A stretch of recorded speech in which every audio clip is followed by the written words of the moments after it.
Hello, everyone, and welcome to episode number 12 of the unofficial Rogue Company podcast. I'm here with Co Reed.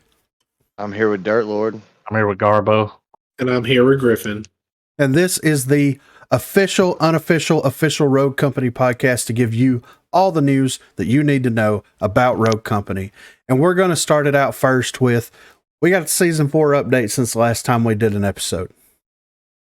And season 4 came with a new battle pass, new challenges, new map, and of course, weapon and rogue balance.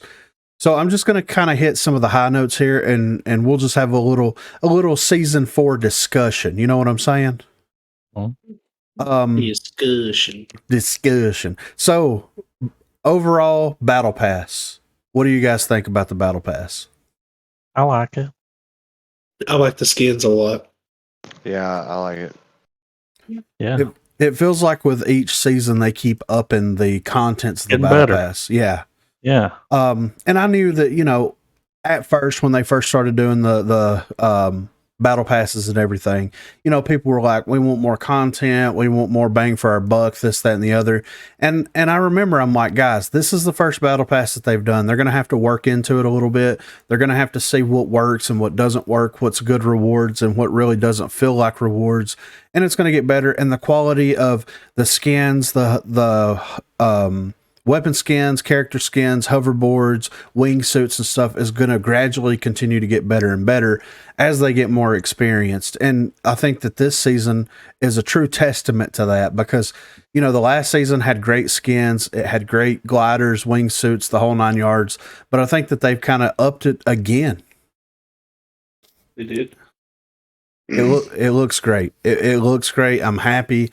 With the contents of the battle pass, I'm happy with all the skins. I think that they've done a pretty fantastic job with it so far.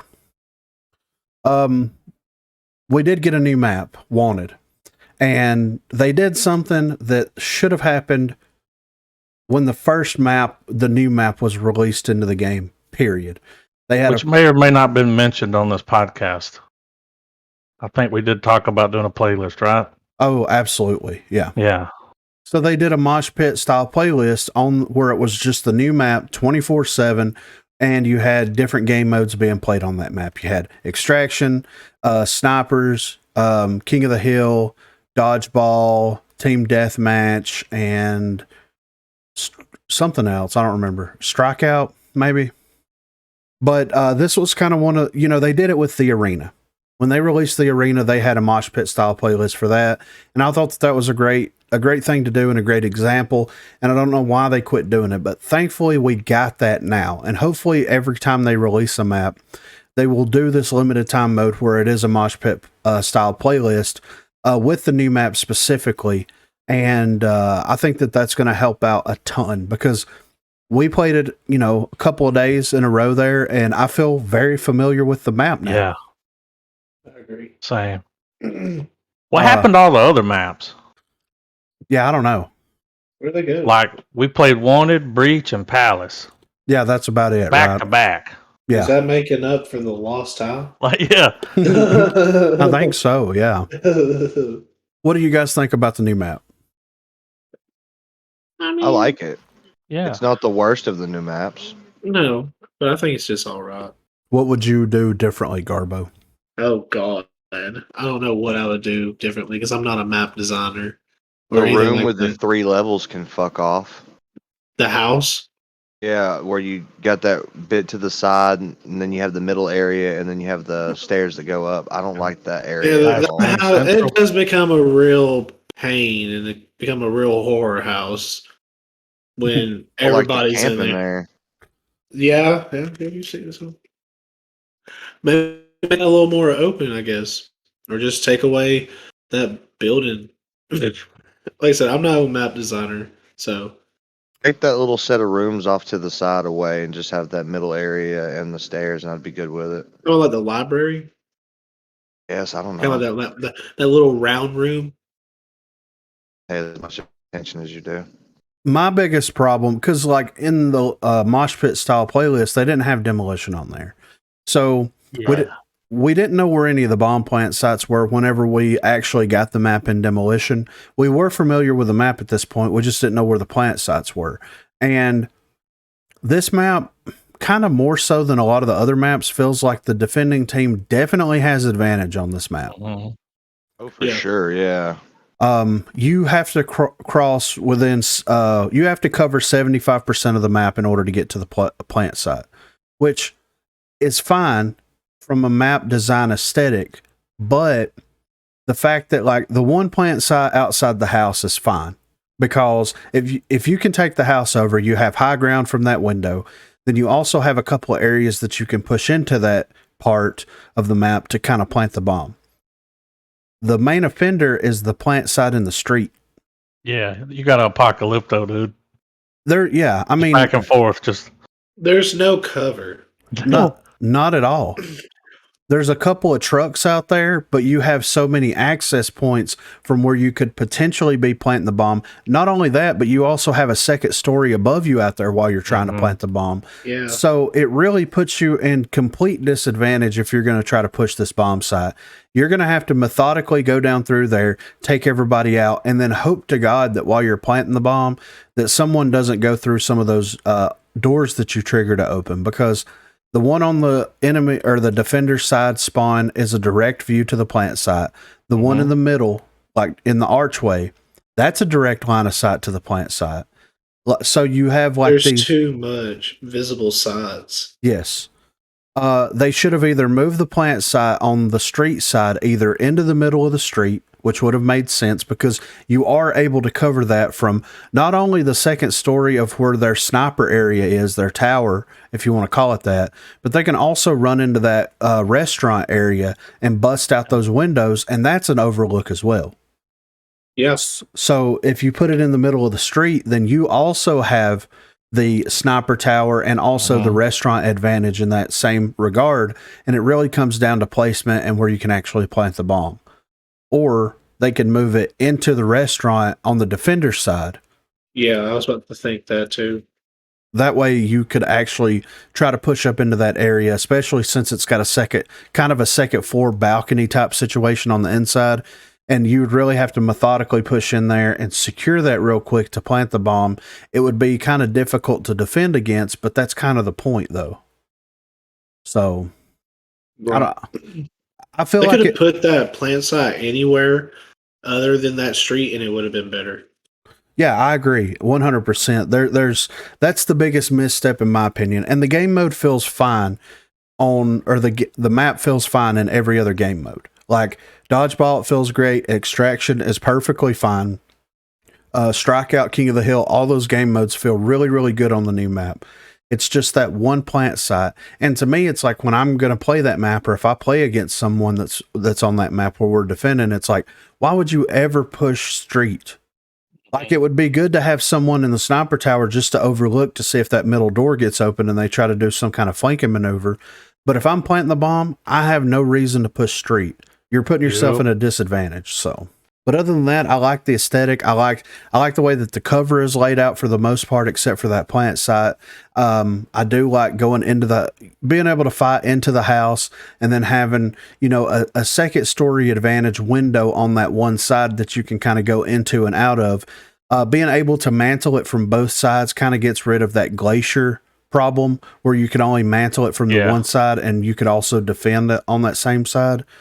So they kind of they learn from their mistakes on Glacier, absolutely, and you can tell. So for weapon balance here, I'm just going to run through some of the high notes here. So they did a complete rework of the shotguns with the whole. Anyway, they called it something. Of course, they take it off of the official, season 4 update notes here, but they changed the way that the damage happens with the shotguns themselves. A single pellet's going to do more damage over time. And in return, they lowered a lot of the damages across the board to kind of compensate for that. I think that the shotguns make more sense now. They feel more consistent. They have more consistent damage output for a shotgun, something that you're supposed to kind of hip fire at a very close range. Sometimes you're not getting maximum damage output. Sometimes you are. It's very inconsistent.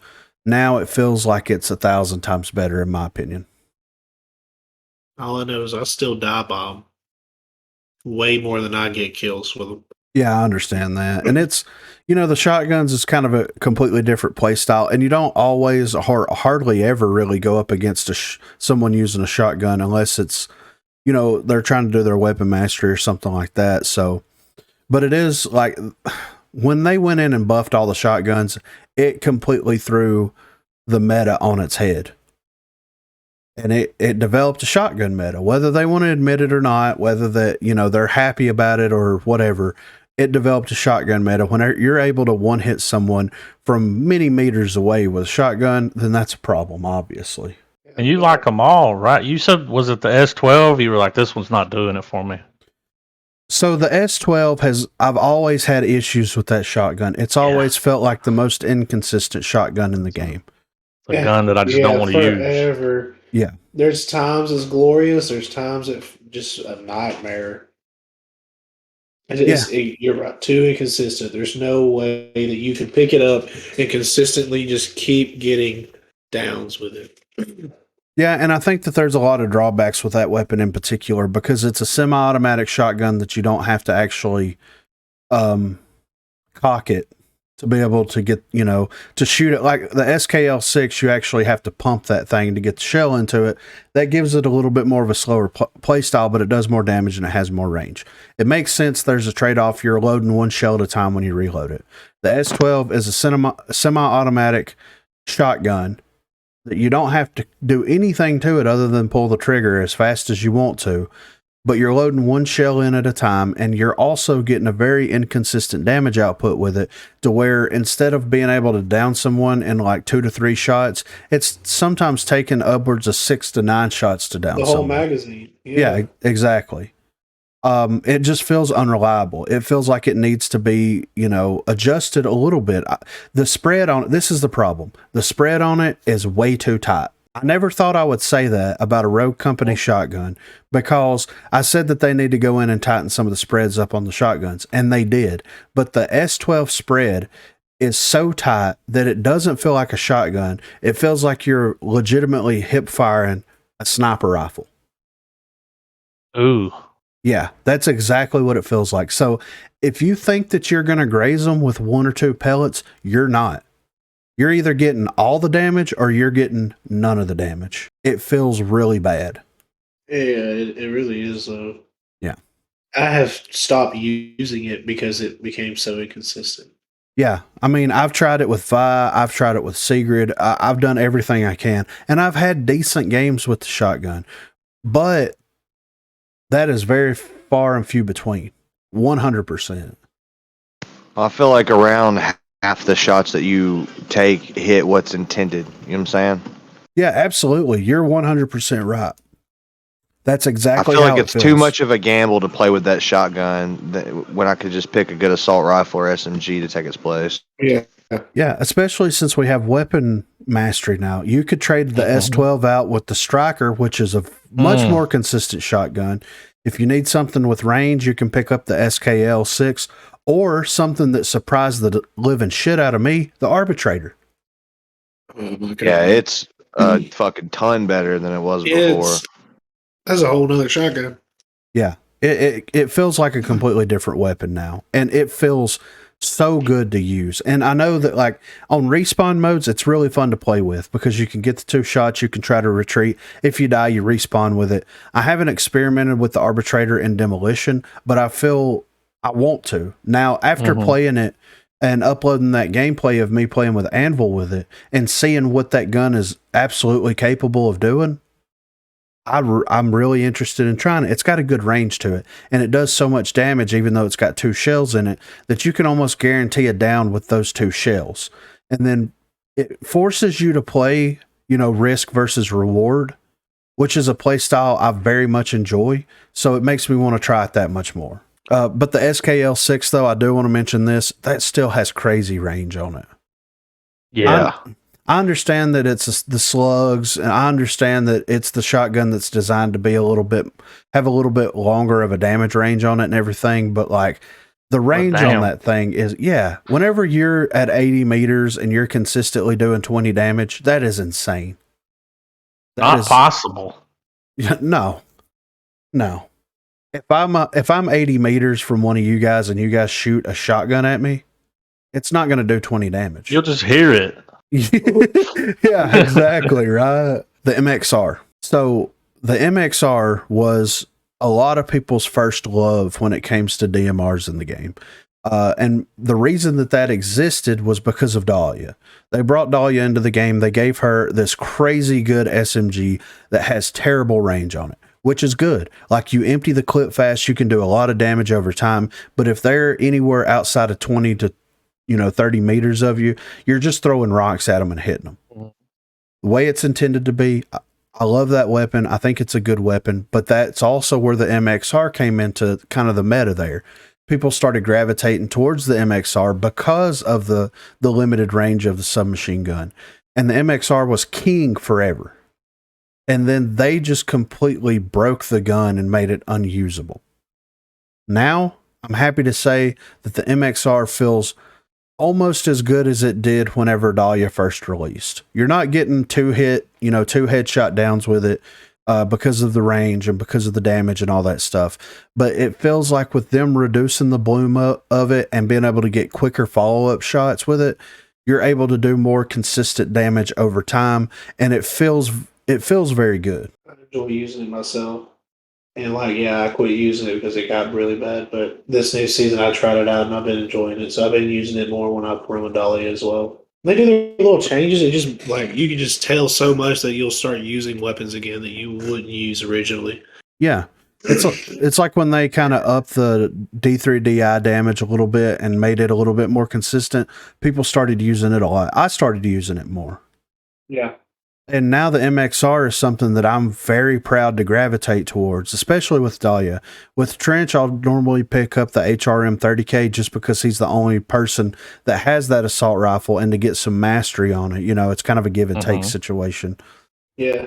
But definitely with Dahlia, though. I feel, and Dahlia runway combo with the MXR now. Yeah, you get them both. Yeah. Yeah, it feels amazing. So the gadget changes, the C4, they up the damage. I don't ever upgrade it all the way to actually tell the damage increase of it, but it's there.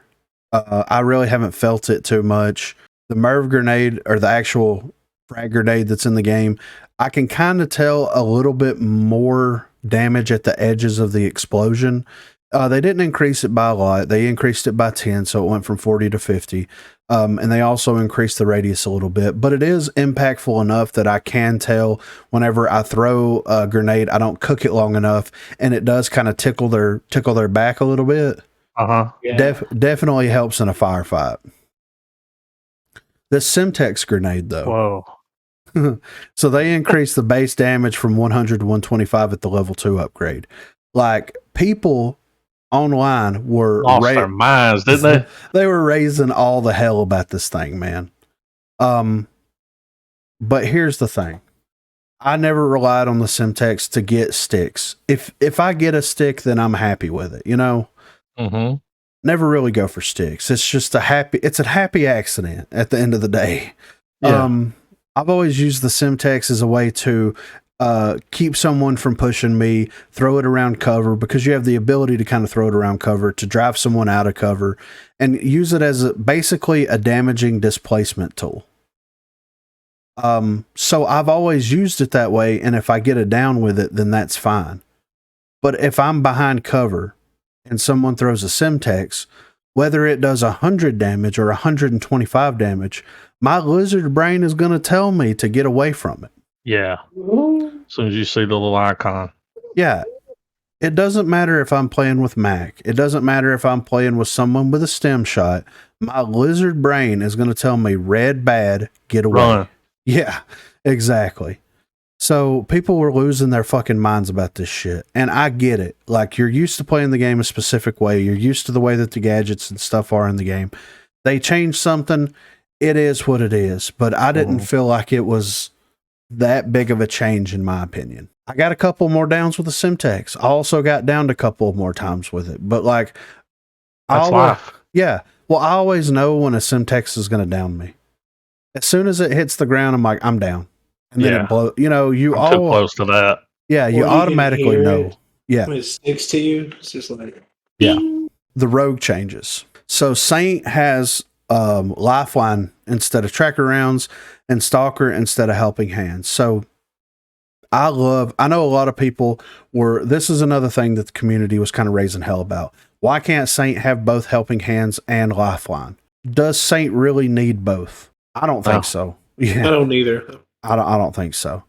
For the people that don't know, Lifeline applies to his drone and also whenever he reses you with his hands. Yeah. I don't think a lot of people understood that that's how that perk worked. Well, why would you have both? Exactly. I also understand on the counter argument side of it that, Helping Hands is a lower price perk. Absolutely. Lifeline is a much more expensive perk. I understand that. A lot of the people that are complaining, it's worth it. It's worth it. And a lot of people that are complaining about this are complaining about it while they play respawn modes, right? Mm-hmm. Respawn modes, you're going to be able to get more money. You're going to be able to run over the cash drops. You're going to be able to get money that way. So you're going to, in turn, gain more money while you're playing the round. Mm-hmm. So they're going to have access to Lifeline way easier. The way Demolition plays now, just public Demolition, not even ranked, but public Demolition, you may get lucky and get Lifeline before it switches sides. Mm-hmm. You may get lucky and do that. So the people that are playing Demolition and they're saying, well, Lifeline doesn't feel good because you need so much money to get it. I completely understand. This isn't a problem with the perk. This isn't a problem with Saint having the perk. It's a problem with the length of Demolition games. Mm-hmm. If it was the way that it was before, then you would get more than enough money to get this perk. Plenty of time.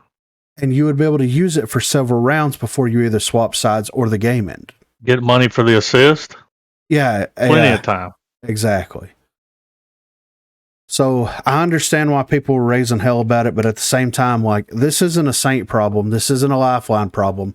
This is a problem with the actual design and implementation of, some of the game modes in the public matches at the end of the day. And then Talon. This is kind of a big deal. Like, there's been a lot of back and forth in the community about this as well. So they redesigned the Talon dart to where now it reveals the enemies. You can actually see their character outlines and everything when they're standing within the dart. But in turn, they reduced the radius of the dart substantially. Mm-hmm. Like, they said that they were going to reduce the radius of it a little bit. They reduced it by like 50%. Dude, you put your arms out on both sides of your body, that's the circle. Yeah, spinning a circle. That's how big it is. Yeah, exactly. It's a doorway. If you're lucky. Yeah. There's some you get it in the right spot. Yeah. Oh, yeah. And I understand. Which they're already going to do something about. Yeah, and we'll get into that. Not even a week after. They're like, no, can't do it. We'll get into that in just a little bit. But, the community is kind of divided on this Talon thing. People like the Talon dart the way it was before, where it covered a much larger radius, but you could see the enemies on the minimap. And then some people's like, well, I like the actual physical reveal of it, and I prefer that. To me, that's the trade-off. Yeah, exactly. To me, I really don't care either way. As long as it marks them. Either way, I mean. Yeah, and the thing is like, They said that they wanted to change it to like a hard reveal to where you could actually see people because people weren't looking at their minimap. Yeah. Well, why the That's fuck? on you if you ain't looking at your minimap. Why ain't on your minimap? Yeah. There's a dart out there. Exactly. I mean, you gotta have map awareness.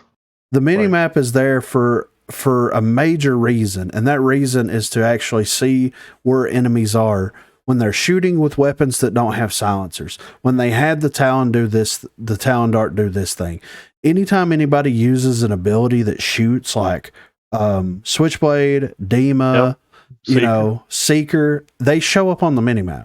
Yes, they do. That's why the minimap is there. That's why it exists.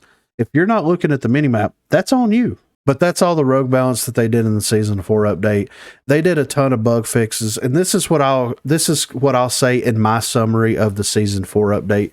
From my personal perspective, the Season 4 update was not bad at all. There were a few minor bugs, but it wasn't anything game breaking. They didn't have to take any maps out of the game. They didn't have to take any characters out of the game. Yeah, none of the weapons were disabled for whatever reason. Like, it felt like it was, season 3 was kind of the best update that they had done in the game so far.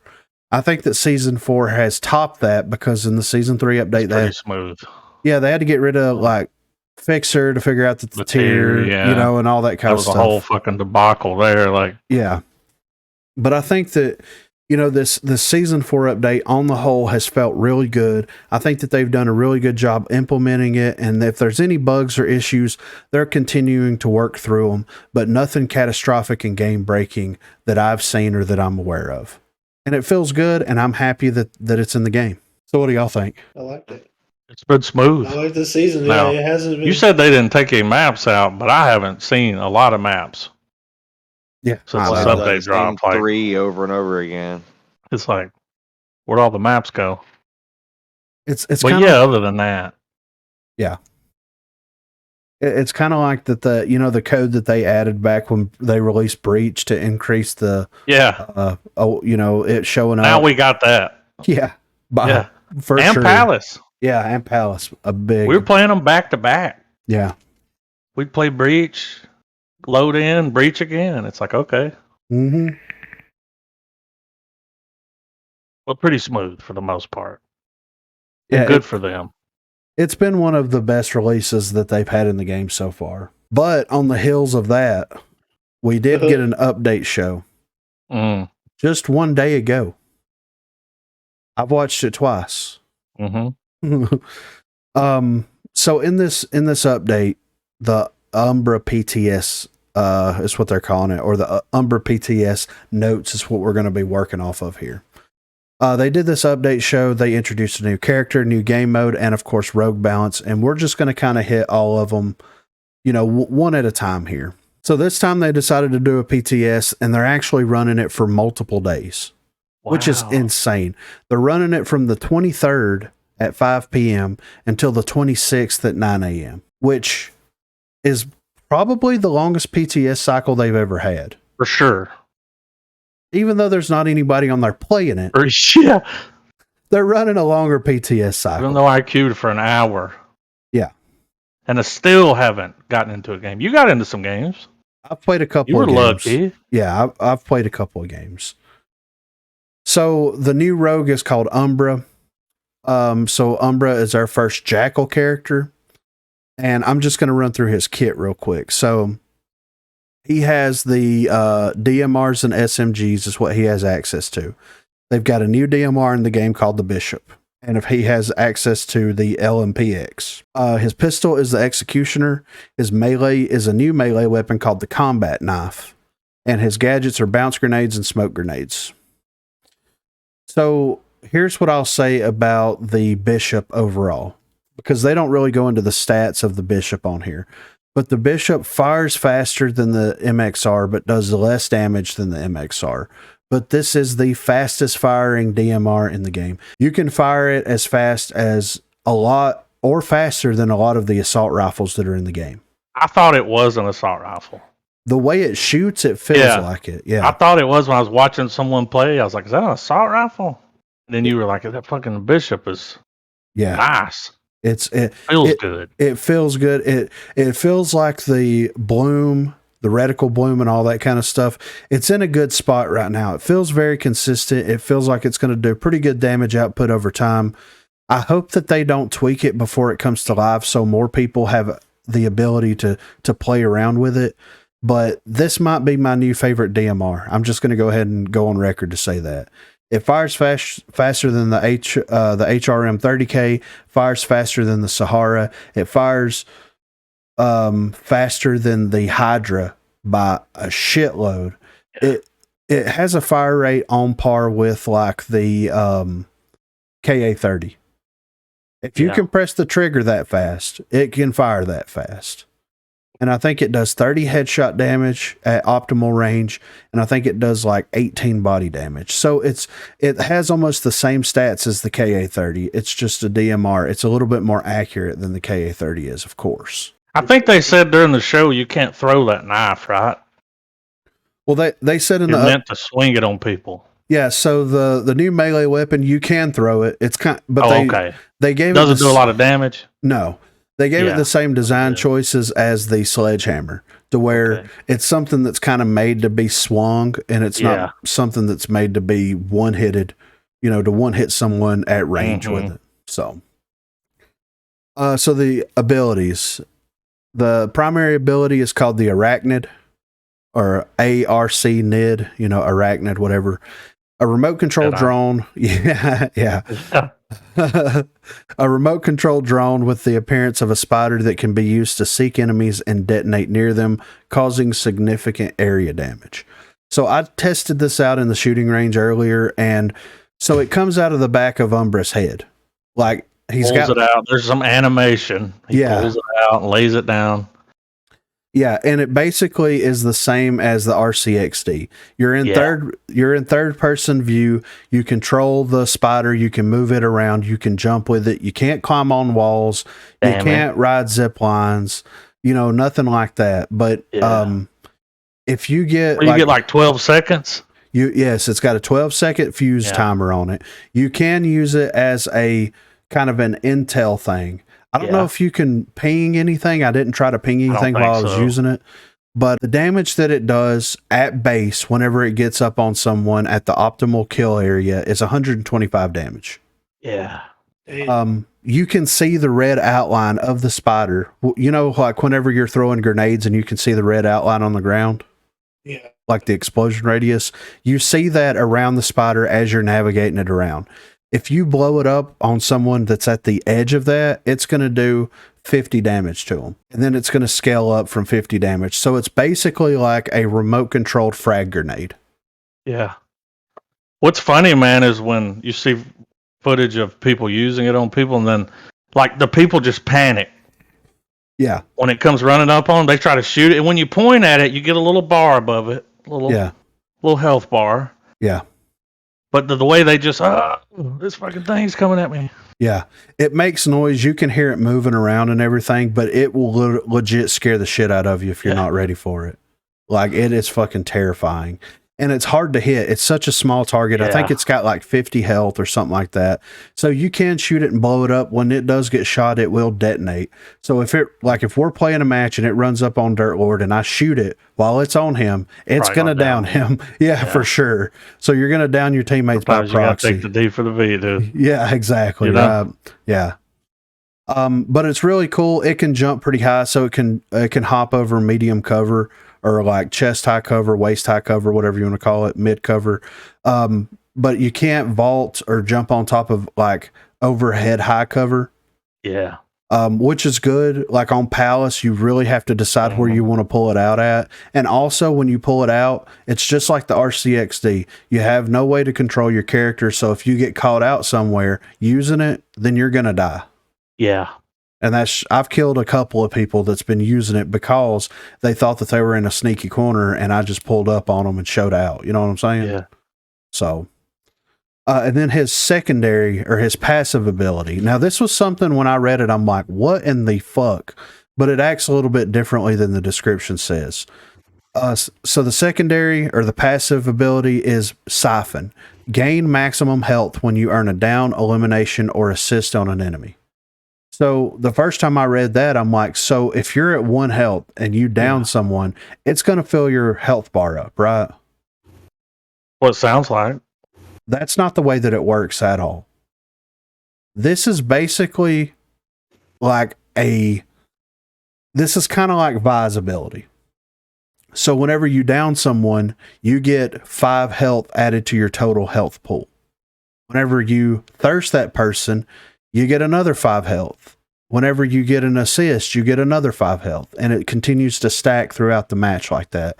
And I think it can go up to a maximum of, I believe, 125 or 130. So it's really good. It gives you that risk versus reward passive ability. It acts kind of like Mac's ability does. In a way, you don't get an automatic 25 armor whenever you down someone, but you do get an overall gain of maximum health. Mm-hmm. It doesn't feel broken. It doesn't feel overpowered. It feels good for how his character is, in my opinion. That was my experience playing him. So I thought, like I said, I thought that game maximum Yeah, health. well, read the description. It's like, yeah, right. so if I get an assist, it's just going to fill my health bar up. Yeah, that's what it sounds like, right? Yeah. But that's not how it is at all. It adds to your what it should say is adds to your maximum health when you earn a down, elimination, or assist on an enemy. So then the perks that he has, Berserker Hunter, which is a new perk, detect the fresh footprints of walking or sprinting enemies. So it's kind of like Tracker on COD. Mm-hmm. You can see their footprints and stuff. Unless they crouch. Yeah, unless they crouch. If you crouch, there's no footsteps. Yeah. Sneaky. Yeah. He also has padded steps, stalker, replenish, and life drain. So overall, he has a fantastic kit. He has a pretty decent new weapon, and his ability is going to be something that, like, in the first week or two of the game, it's definitely going to be something that's going to be frustrating to play against. But once you learn how to counter the spider, of course you can throw an EMP at it, it destroys it. You can hack it, it destroys it. You can do all that great stuff. But until you actually learn it and learn how to take it down, and this is another thing too, that's kind of like a fucking crazy ass thing, but apparently it on console, it doesn't register as an enemy. It registers as a gadget. So nobody has aim assist on it. Yeah. So they need to fix that. Yeah, exactly. That's a problem. It doesn't act as a human controlled entity on the game map. Of course. Yeah. So, that's why whenever I was watching people use it last night, or I was using it, and I was just zigzagging towards them, they couldn't hit me because they're on control. Panicking too. Yeah, Why am I not hitting my shots? Yeah, exactly. They need to fix that before this update releases. So that's the new Rogue Umbra. What do you guys think? He looks pretty cool. He does look cool. I just want to see him in action. Yeah. That's it. This is usually what happens. A little bit of video. The same. I want to, yeah, exactly. Yeah. It's all a little bit, but it's not the same until you actually get a feel of the character. It was the same thing with Cannon. I wanted to use Cannon. I used him. Cannon did not turn out as the way I thought. I was going to be a broken ass character, and he wasn't. And he's the exact opposite. So next up, we have the new limited time mode, Battle Zone. Okay. Whoa. What?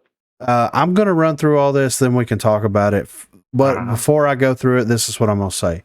They couldn't come up with a better name for this mode than Battle Zone. Battle Zone's pretty generic, dude. It sounds like something that was released on some off-the-wall original Xbox game back in 2003. When I hear Battle Zone, I think one of those little things that you put marbles in and shoot them at each other. The little... Oh, yeah. You know what I'm talking about? Mm-hmm. Battle Zone. I can already hear the commercial. Yeah, right. So here's the description. 2 teams fight to be the last one standing in the battle zone. The safe zone starts off large and will get smaller as the round progresses. Be careful, however, because if you step outside of it, you will begin to take damage. This mode also features a new shop, no health regeneration, and weapon crates at various map locations. So this is the rules. It's a 4v4 team-based mode where each player has only 1 life, and it's a best of 7. Each round, you will have a baseline of cash plus what was earned for eliminations, downs, assists, and revives. Your cash does not carry over from round to round. You will start with a secondary weapon, but weapon crates can be found in various map locations containing primary weapons. Purchased gadgets will not carry over from round to round. However, perks will be permanent for the entire match. Your base health is 125, but there is no auto regeneration. Mythic crates have a chance to spawn each round. You will see mythic crates in the map and on the mini-map when they spawn. This may happen when the first circle draws or after the first 30-second timer. Alright, pings. You are now able to ping weapons. UI rarity. You will now see a rarity color of the weapon or armor you have in your HUD. You will also see the rarity of the weapon you currently have equipped. Okay, this is the perk system. So there is no limit to how many perks you can purchase, and they last the entire match. So this is the available perks. Stalker does the same thing Stalker does, aim down, sight, movement speed. Quick hands increases weapon swap speed, and reload while sprinting. Padded steps silence the sound of your footsteps when not sprinting. Lifeline, increase revive speed by 50%. Ghost, immune to all reveals. Headstrong, gain 25 armor. Restock, eliminations restore ammo and drop a supply kit. Tracker, see enemy footprints and reveal enemies when you shoot them. Blaster, increase explosive damage by 50%. Tenacity, wow. Tenacity, reduce explosive damage by 40%. Crack shot, increase headshot damage by 30%. Bulletproof, reduce firearm body damage by 20%. So they took a couple of the perks and added them together. So quick hands is like nimble hands and berserker put together. Restock is like replenish and resupply put together. Tracker is that new perk hunter and also tracker rounds put together. Then they added some new perks as well. Consumable gadgets. You can only carry 2 different gadgets into each round. All gadgets are consumable and will not carry over from round to round. Most gadgets have an upgrade that will give a greater number of that gadget. And then armor. All armor is repairable. Blue armor is 25. Epic armor is 50, which is purple. Gold armor is 75, and orange armor is 100. So this is a lot to take in. This is a lot to take in. Absolutely. Yeah.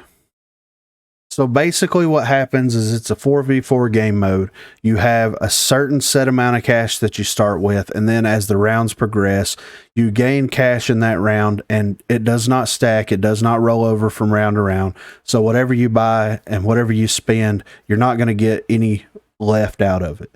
Also, your perks carry over. Your gadgets don't carry over. You hop off the plane. You're in the world map. You have loot boxes that spawn everywhere. You try to hit the loot boxes as quick as you can and get weapons and armor and stuff.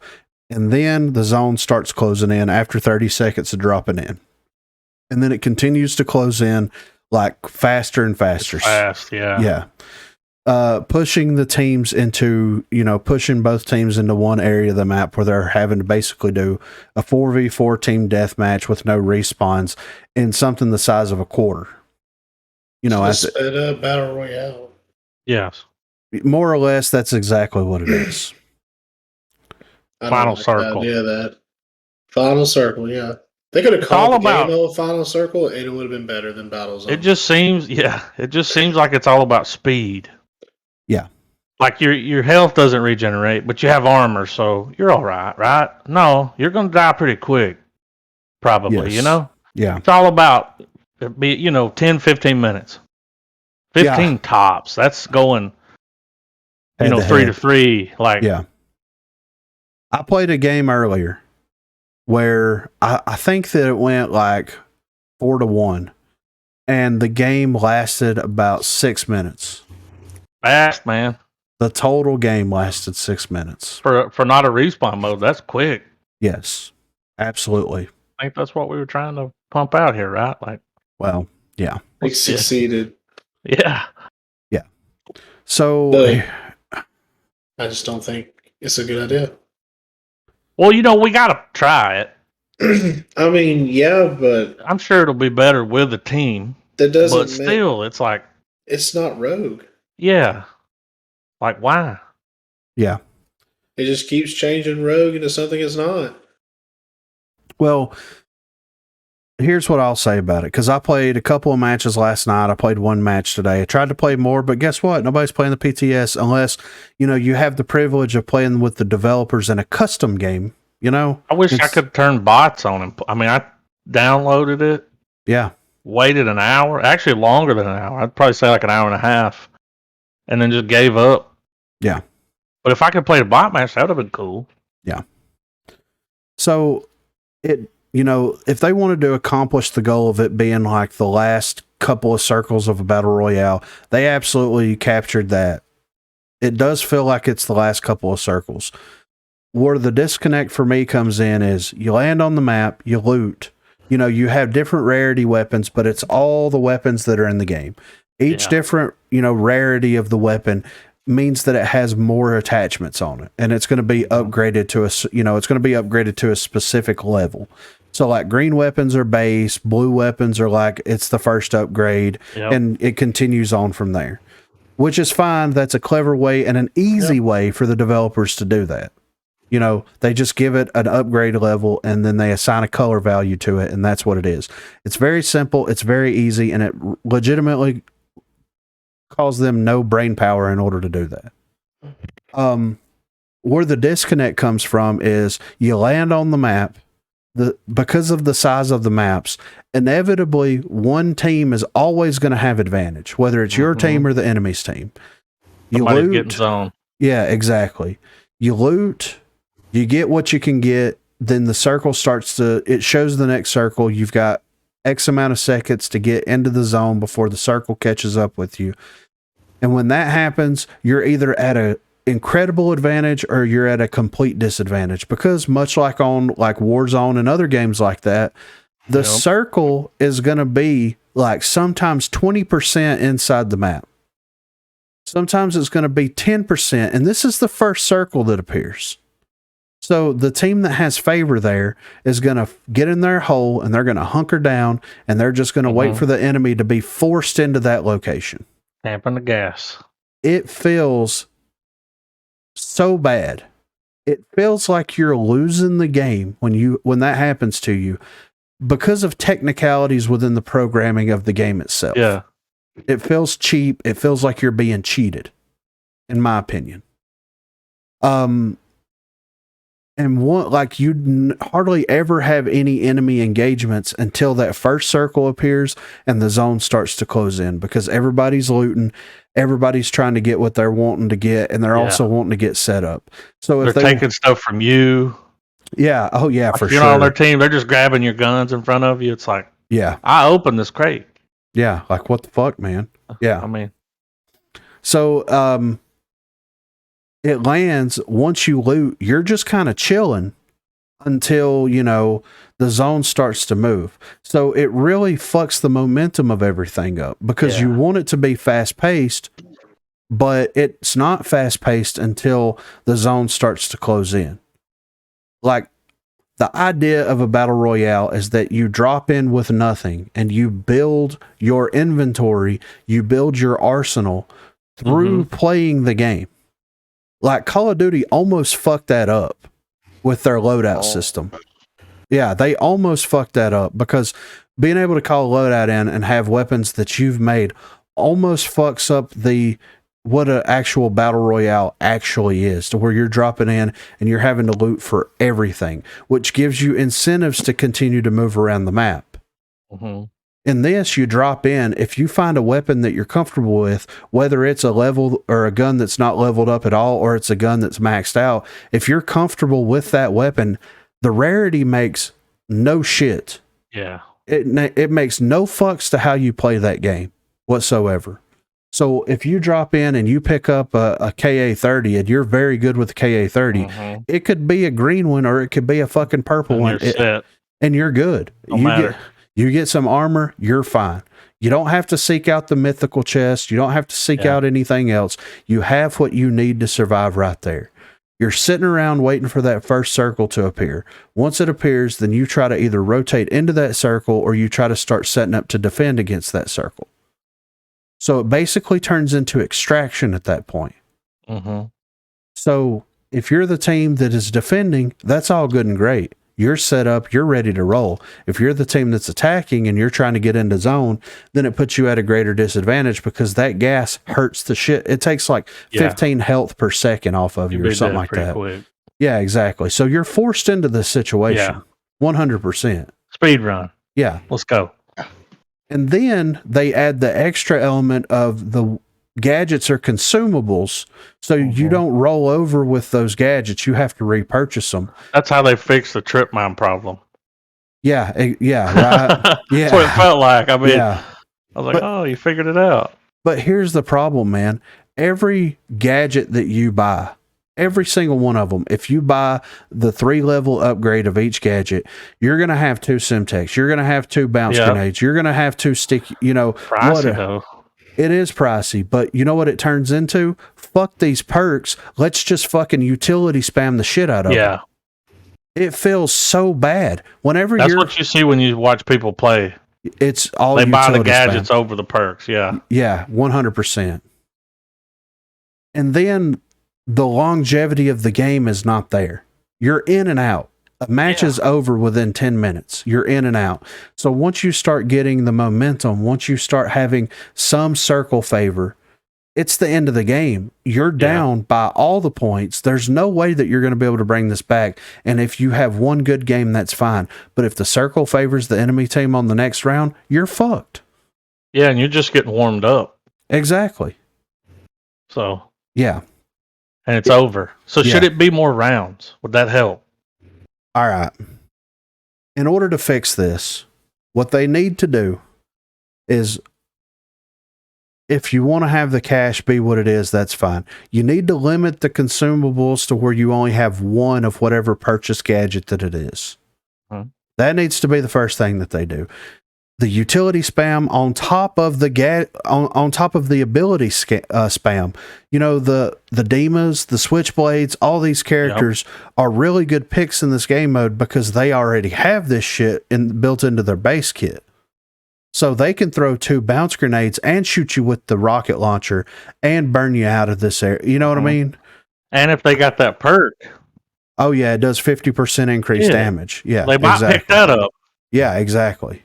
And then gadget spam. And then everyone has access to those gadgets. They all have access to the same ones. Yeah. Oh, yeah.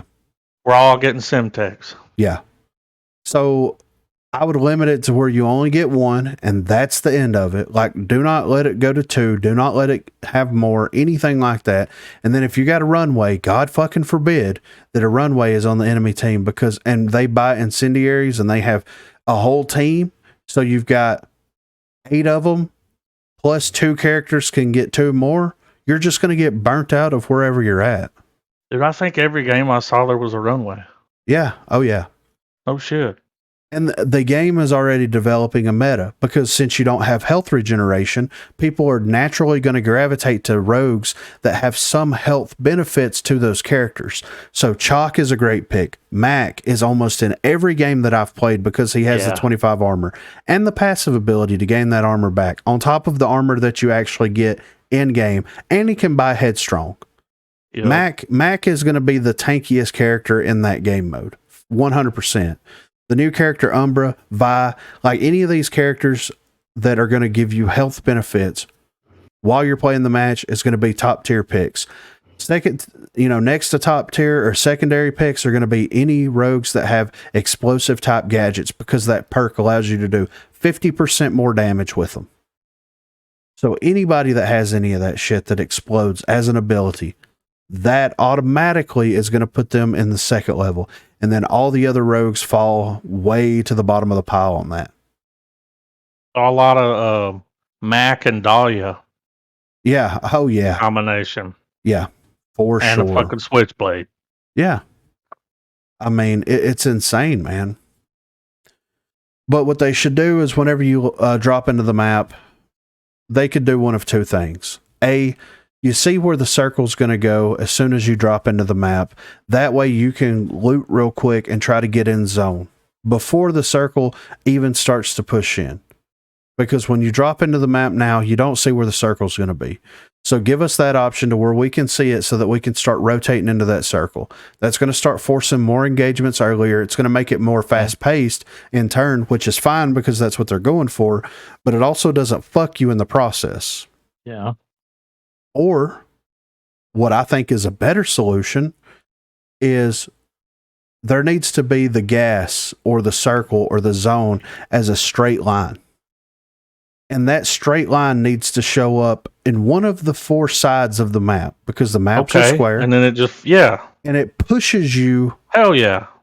That way you have the whole, that's way better. The whole length or width of the map that you can weave in and out of corridors. You can You can spread out. You can have more than 4v4 engagements. You can have 1v1, 1v2, 2v2 engagements. You can also access areas, because if it starts pushing in from your spawn side, you know that the game is going to end at their spawn side. You can start strategically planning how your team is going to push into the enemy team's area and how you're going to communicate and reveal and do everything that you need to do to make that happen. They could do it from every side of the map. They could do it from the spawn sides as well as the top and the bottom of the map, or however you look at it, the sides of the map. Yeah. I like that. Yeah. But here is my prediction for this game mode. Mm-hmm. This game mode is going to have the same effect on the community the same way that Extraction did, the same way that King of the Hill did, the same way that Team Deathmatch did. These people are so content starved for new things. They think that this is the next best thing. Adam watched someone stream last night, and within 30 minutes, he said that this was his favorite game mode no less than 10 times. He couldn't stop saying it. This is going to be one of the most popular limited time modes that they have, to the point where they're going to have to put it in the game as a full-time game mode. I think you're right on that one. Yeah. And I think that there is a ton of work that they need to do to this game mode to make it anything that can even be considered or even respected as a competitive game mode. So is this why Extraction left? Well, they're making room for this. Yeah.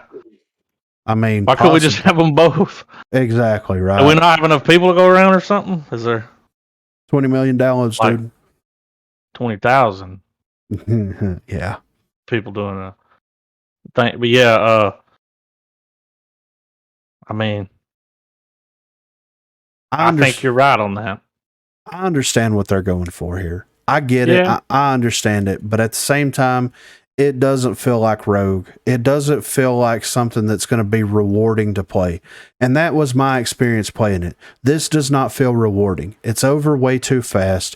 You always feel cheated by where the circle is going to be, rotating you into. So you don't have the opportunity to get set up. You don't have the opportunity to have really good, skillful gunfights. You're always going to be battling against the gas. That's always going to be something that happens. It's like a flip of a coin to see who gets zone. Exactly. And you just push into it. Yeah. With the utility spam that exists in it, it feels like I was getting my ass kicked in some of the games last night, and I didn't even feel bad about it. Yeah. I just felt cheated by the game. I didn't feel bad because I got outplayed. I didn't feel bad because you're in a position because your health doesn't regenerate to clutch anything, because it comes down to the luck of the draw of who has better armor. Mm-hmm. Who repaired their armor before they got in another gunfight. Yeah. Like it just feels cheap. It feels like the game mode is working against you the entire time that you're playing it. And that's been my experience with it. And of course, when it comes out, try it out and see how it feels. Maybe they make some changes to it or whatever. But in its current state, it's got an Everest to climb to make it something that's going to be fun and viable for people that actually take this stuff seriously. And it's amazing to me that you have people that put on Rogue Company tournaments, 10K tournaments, 18 of them a month, and they're having a PTS Battle Zone tournament. Because they did it on the test server? Oh, yeah. Oh, yeah. But it runs like shit. Oh, yeah, it does. I've watched several content creators. I've seen their videos of them playing on the server, and it's lagging, dude. Bad. It's really bad. Yeah. Someone will move forward and then go back to 10 steps away right in front of you. Yeah. And it's like, what? Yeah. Why are you shooting at them? Yeah. Then they kill you. Yeah. So that's my thoughts on it. I think that this is going to blow up in popularity, and I'm going to be sitting over here scratching my head as to what are these people fucking thinking? Because this does not feel rewarding whatsoever. And that's all I got to say about it. There's a lot of game modes in this game that don't feel rewarding. Yes. It's When you getting play to them. that point. Enjoyed snipers only. Yeah, I that like was a that fun. kind of levels of playing field. Everybody's got a sniper. Absolutely. Fun game mode. Dodgeball. Yes. But there's just certain game modes. It's like, this isn't fun. It's just over and over again. It's just the same respawn, die, respawn. You know, Yeah. that's like, Yeah. I can't be If the I only want to play a one. respawn die game, I'll just play Call of Duty. Yes. And if I want to, There's better games that Well, it runs or better. not better games, but games that do that better. Yeah. And They the run same better. with this new game mode. There's so many other games that have zones that move in on you that have a larger map, and it just seems like it's an unnecessary addition to this game. It's a weird pull. yeah. Tactical shooter, They're trying man. to pull an audience that they don't need to be trying to pull. But like you said, all these people be excited to play it because it's new, and then that'll eventually. It'll Yeah. That'll die Are we away just for gonna sure. keep making game modes? Yeah. I You think know, so. they have to do it. Oh, we'll just come up with something else. Yeah. I I like think so. Demolition. It's what I started don't playing. people It's like- what I want to yeah. continue to play. Fix the game. That feels rewarding. It's already wrong. Yeah, when you win a Demolition match, especially when it's like fucking Neck and neck, 5-6, it Yeah. feels so good. And Yeah. they've been teabagging you the whole time. Or And they're it's like, like been pulling you the whole game, and you just yeah, are making that comeback, and you're making cheesing all you, the way beating back. you with Oh baseball my bats and shit, and God. you could just whip them. Yes. Those baseball fucks, oh my god. They're just trying to master their fucking melee weapons. uh-huh. Give I a got hit shit. with several baseball bats that had like That's how reactive you get camo. grief. That's how Yeah. you get grief. People doing their mastery with baseball bats. And I'm speaking glad I could help them out. speaking of mastery, yeah, right. But speaking of mastery, they introduced this weapon mastery system into the game. They were so Yeah. excited to bring it in. It's the greatest thing that they've added into the game. This game mode takes zero advantage of the weapon mastery system whatsoever. Yes. The only thing that can happen is like if you use a gun, you'll get a little bit of shit on it. Yeah. But like what? Yeah. Like They made a big deal about mastery, then they're going. Yeah, their very next thing is putting in a game mode that has nothing to do with just their all mastery. guns. You know what would have been better? If they wanted people to use different weapons than what the rogues have, and they want to continue like the weapon mastery thing, but they want to introduce something like this, then why didn't they introduce like a 4v4 one life mode version of gun game? Oh, okay, yeah. I mean, they could have Is done. this their? Go ahead. I mean, they could have done that. They could have used the extraction template or the dodgeball template, and then force everybody on the team to use the same weapon each round. Yeah. Oh, that'd be nice. Do you think this might be their way of getting people to try their guns? Then realize they like it and they grind to get it, or I don't know. But here's man. the thing, though: when you watch people, they're just going to look for the gun they're comfortable with and they'll pick that and they're good. You know what I mean? They're not going to just grab one and be like, "This is it." Yeah. They'll be like, "Nah, fuck, this gun sucks. Give me this one." That's exactly Like- what it's going to be. Yeah. With your team, and be like, hey man, can you keep a lookout for, Yeah, NXR? there's one over here. Yeah. I'm on it. Yep. That's so it doesn't. Okay, I I was just trying to figure out why. I don't know. There's no objective. It's just a single life mode with no objective other than surviving. It feels like a cheesy team deathmatch with a circle. Yeah. So, Yeah, when- more or Try to less. play it. yeah. I'll But when just it go tried. play Warzone if I want. At least I to play tried. zone mode. Yeah. But when it comes out, we'll definitely try it out. Oh yeah. I mean, We'll try it for sure. We Yeah. got to be able to talk about it on here. Yeah. Might spit on it. I think there's a good chance we will.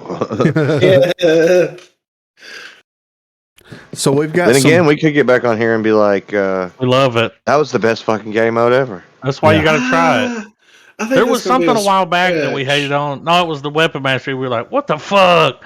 And then we were like, "It ain't that bad." We're on board now. I mean, yeah. There's no. I mean, we don't have a choice.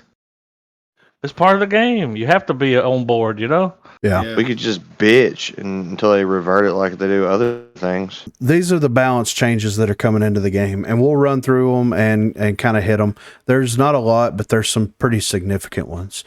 So they've made 2 map changes. So on High Castle, close to where the car is and the defender or the attacker spawn side? I do. All right. You know that crate right outside of the archway where there's a stupid cardboard box that whenever you stand on it, it puts your body above cover? Yeah. It's been in the game for, I don't know, since it launched. Yeah, since the map dropped. Yeah, they're finally getting rid of that cardboard box, so now it won't push you above cover. That's awesome. It's only taken a year. But I would like to confirm that, but I haven't been able to play that map anytime lately. Yeah. Well, yeah. Oh, that hadn't dropped yet, but yeah. And then maybe that's why it's removed. Maybe, yeah. Oh, okay. And then on favelas, players can now stand on the concrete tree. So whenever you're pushing, I believe it's the bee plant site up top where the zip line comes up. Yep. That tree, you can actually get up there now. Yep. Which is going to be great because before that area had weird collision issues. Now you can actually hit the tree and you can actually use it to for a Dema blast or something. So now that the collision's worked out and you can get up there, it's actually going to be beneficial in a lot of different ways. Quality of life. Yeah. All right. So we got a couple of rogue balance changes here. So Anvil ability now recharges every 35 seconds, and he can place 2 barricades in the world at one time. W. Wow. Yeah. Very interesting. Yeah. Saint, the drone, now travels to down teammates 50% faster. Also, Saint's passive heal on successful revive now heals for 60 instead of 80. That's kind of a trade-off. Big W on the faster drone. Yeah. Yeah, man, because sometimes you can't get it out quick enough. Yeah. Fixer, his ability duration has been increased from 6 to 10 seconds, and also increase the heat signature of enemies, which allows you to see enemies' heat signatures behind cover. That's a big thing. Hey, right? Wait, whoa. So, yeah, you got to hear that again. So first So he off, basically becomes he goes Talon's back dart for a moment. Yeah, right? That they're going to revert, maybe? Yeah, that's too OP in my opinion, man. He shouldn't be able to see people behind cover. So, in the update show, the way that they explained it was now if someone is peeking or if they're holding a corner or if they're behind medium cover and you run up and you don't see them, if you have your ability popped, then the heat signature is going to be hotter in that area to where you won't be able to see them through the wall or through the cover. Let you know. But it'll let you know because the heat signature coming off of that area that someone is there. How is it going to pick off from the corner of a wall? It doesn't they just put off a little bit of gas. His body heat isn't radiating on the wall? No. Okay. The heat coming off of it. Yeah. Yeah. So if you're all right, let's say for example, Vice. If you're on Vice and you're defending, and let's say they're pushing the alleyway where the cop cars are, right? Yep. You know that corner where the staircase goes up into the plant site? Yeah, of course. Yeah. If you're standing on that corner looking down the alleyway with your third person view and Fixer comes around the corner with his goggles popped, he's going to see the side of your heat signature poking out of the cover. Oh, not on the actual wall, but like gas coming off of you. Coming off on the side of it. Yes. Not actually. Okay, so it's around the corner, not because it's the heat, which makes sense. Through the wall. Okay, that's more for a heat signature. I thought you meant you could see through the wall. I was like, how that doesn't make sense. Talon dart, it marks. Yeah, like a reveal. Okay. Yeah. All right. So it adds a little. Go ahead. But again, what I'm still mesmerized over is the fact they reverted the time. Yeah.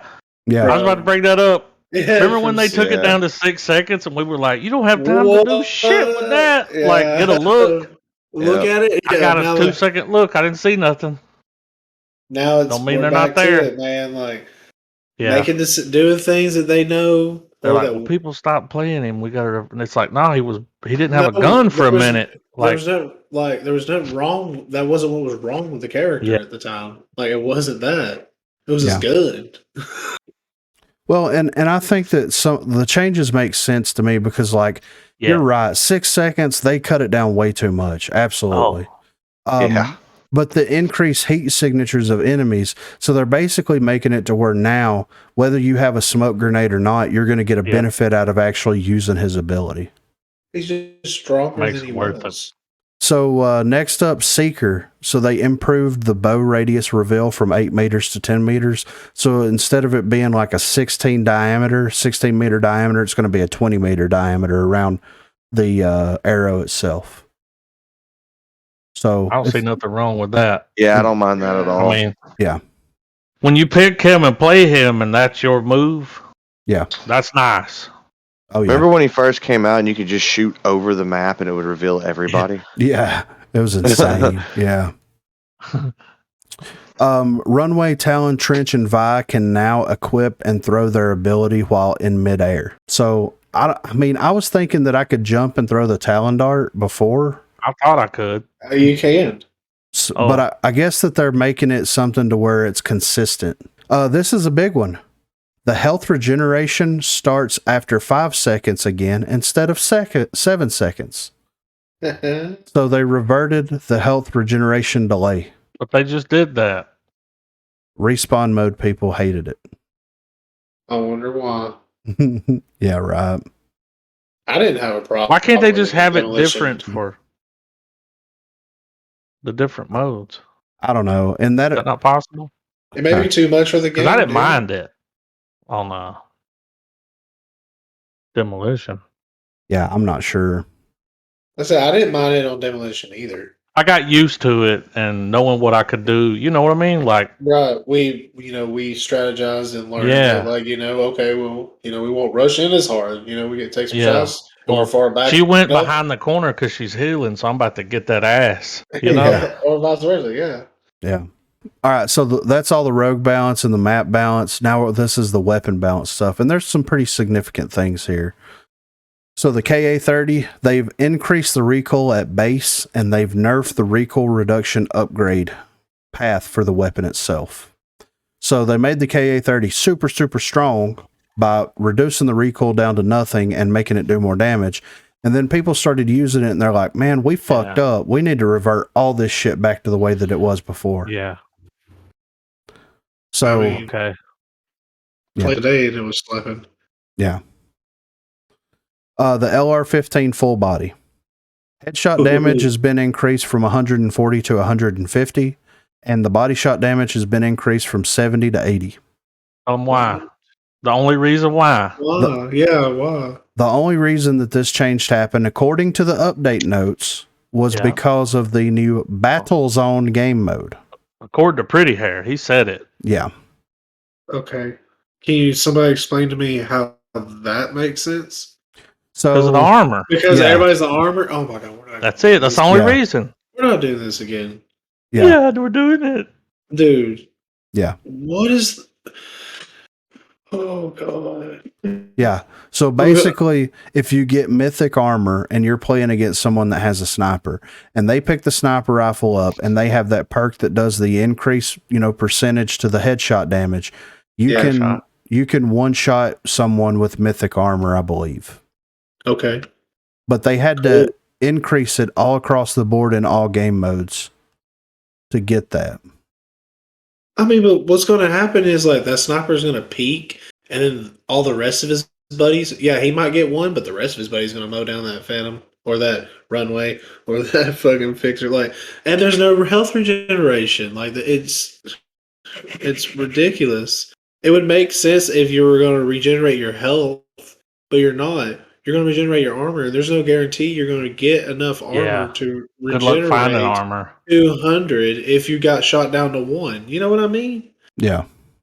It just sounds like an excuse just to buff guns. Yeah. Because I'm not going to lie, I use the full body all the time. Yes. And the full body is just the best sniper rifle It in the is. game. Like, hands down. It is. No matter what. You don't have to buff it anymore. It already Yeah, it enough already damage. drops fools. Like anybody that gets shot with it with 70 damage is going to immediately go into cover. They're going to burrow. Yeah. They're going like, oh god, oh. I'm hurt. I'm hit. Yeah, I'm one shot. If you're, and if you're running Phantom, they're going to have to take longer to regenerate their health. Yeah. Okay. And sounded like Sam Candace in there. Oh! Just saying, man. Like, I don't understand for a game mode, but doesn't explain why for the game mode. Like, fuck the armor, dude. Like, just stop adding more armor into the game. Well, Like, remember when Mac came into play and they were like, we got. that was only 25, and they were freaking gotta- out. Dude, they're literally giving us armor that goes up to 200 or God tier. 225. Yeah. Like, what are we doing? Well, the P12K has the clip size increase from 9 to 12 because of the new game mode. Mhm. The warrant body damage has been increased from 21 to 22, and the headshot damage has been increased from 30 to 32, and that is because of the new game mode. Yeah. So we're doing this again. Yeah. So Well, we're basing the whole every TK game off of a mode, we're just changing the time to kill again. not even a core mode. That's Yeah. all we're doing. We're just changing the time to kill again. Yeah. Because what about the other game modes? I mean, fuck them. Are they gonna adjust the guns for those game modes? No, this is a buff all across the board. All across. So are they just expecting this game mode to just take away Rogue Yeah. Company and lead it into its next step or to its future? Like, what is happening? I don't know. Because all I know is if I'm running a full body at demo, Yeah. I'm probably gonna be dropping people You're and clapping cheeks, dude. Yeah, I'm gonna be clapping some cheeks. Yeah. So, the Riptide, the damage fall off percentage has been increased, so they're kind of bringing it down just a little bit. Which is fine. I mean, it does a pretty consistent damage at all ranges. So, this is one that I'm the most excited about, I think. The HRM 30K. So, they're redoing the upgrade path for the HRM 30K, which is fine. So, the level 1 upgrade no longer provides bullet penetration, but it now reduces the reticle bloom reduction instead. The level 2 upgrade no longer provides reticle bloom reduction. It increases the magazine size from 20 to 30. And at base, they're reducing the reticle bloom of the weapon. This is the bounciest gun in the game. Finally getting some love. They're finally bringing in, like, the Sahara is better than it. The Hydra is better than it. All It these needs some help. Yeah. And this was the only weapon in the game that did not have a clip size increase whatsoever. And we're finally getting it, and it feels like it's going to be in line with the Sahara. It's probably going to still be outclassed a little bit by the Hydra, but now it's going to feel 1,000 times better, you know? And what a great character. Yeah. A rogue in the game, really. Yeah. And I can't tell you how many times I heard you say, like, I'd like to play him more, but man, that gun just ain't the move. Like, it ain't the move, but the trip mines are nice. Yeah. The A3 salvo, the range, the base range has been increased by 2 meters, and the final fall off range has been increased by 2 meters. Give it a little bit range. It needed a little bit of a range increase of it. So this is going to feel really good. The Spitfire has improved aim over shoulder accuracy, which is going to make it feel 1,000 times better. I think that was the problem with it. Yeah, exactly. You would aim at someone, and it was like, what's happening? Like, why am I not burning them down?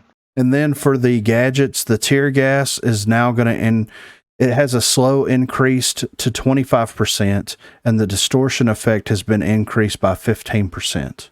Ooh. So it's going to disorient them, and it's also going to slow them a little bit more, and it's going to make the tear gas a little bit more viable. That's Okay, interesting. I'm good with that. Yeah. I'm definitely want to see that in action. Yeah. Finally. I want to see. So it's how more like a easy- stun grenade now. Yeah, It it's good. fucks their screen up. Yeah. Okay, fuck yeah. Yeah. And then the flashbang, the fuse timer has been reduced from 1.75 to 1.5 seconds. Really good with that. Yeah. And the way they explained it, it makes perfect sense. It doesn't initiate the fuse until it hits a surface. So now you're going to be able to bounce it and it's going to detonate a little bit faster. So you're going to be able to get some pretty good flashes out of people. Yeah. Bounce it off the wall. Mhm. Yeah. Love that. I'll work on my bank shots now. Yeah. So that is all of the Umbra PTS notes. It is a lot. It is a lot to take in. Yeah. I think that some of the weapon balance makes sense. I think that the rogue balance absolutely makes sense and the gadget balance makes sense. Some of the weapons that are being adjusted for this new limited time mode doesn't make a ton of sense because we don't know if the limited time mode is going to be something that's going to stick around. I think that it's going to be a new permanent game mode eventually, but it could come out to the masked community that plays the game and they could be like, yeah, we're good. And then they're going to have to go in and revert all those changes. And then another thing on top of that real quick is like, they're wanting to do some changes to the pistols as well because people are not using the pistols as much. Wonder why. Yeah, exactly. I fucking wonder why. I wonder why. So, but anyway, that is the Umbra PTS notes. I think it's going to be a very interesting update. I'm going to knock on wood that that this update comes out as smoothly as the season 4 update so that we can actually jump in without any problems, without any issues, anything like that, and enjoy the game and hopefully enjoy the game mode and the changes to the game. A lot of changes. All right, guys, this is kind of a different type of community section than we've had in the past. So basically, HiRezMini, a couple other people decided to do another Fireside developer chat thing. And by the goodness and graciousness of his heart, Dirt Lord was there. He come in clutch with it, man. And he uploaded the whole 2.5 hour ramblings on his YouTube channel. So if you want to go check it out, I'll leave a link in the description below for that video. But I went in and I clipped out certain specific things that I think are worthy of talking about on the podcast. So this is kind of the community section, but kind of not at the same time. The community is asking the developers these questions and they are addressing them directly on this live stream that they did. So it's kind of a community section, but I know a lot of people, I think at the most they had 60 people listening to this while it was happening live. And I think that it's interesting enough for us to comment on as the Broguecast. So if anybody else wants to contribute to the Broguecast, we do have some regular topics that we're going to hit as well. So if you want to contribute to that, be sure to check the description below. Join the Discord. There's a Broguecast contributions area there. You can tweet at us at Broguecast. You can email us broguecast@gmail.com. If you have any questions, concerns, or anything like that about Rogue Company, please direct it to one of those 3 locations. We'll find it. We'll include it into the next episode and we'll address it there.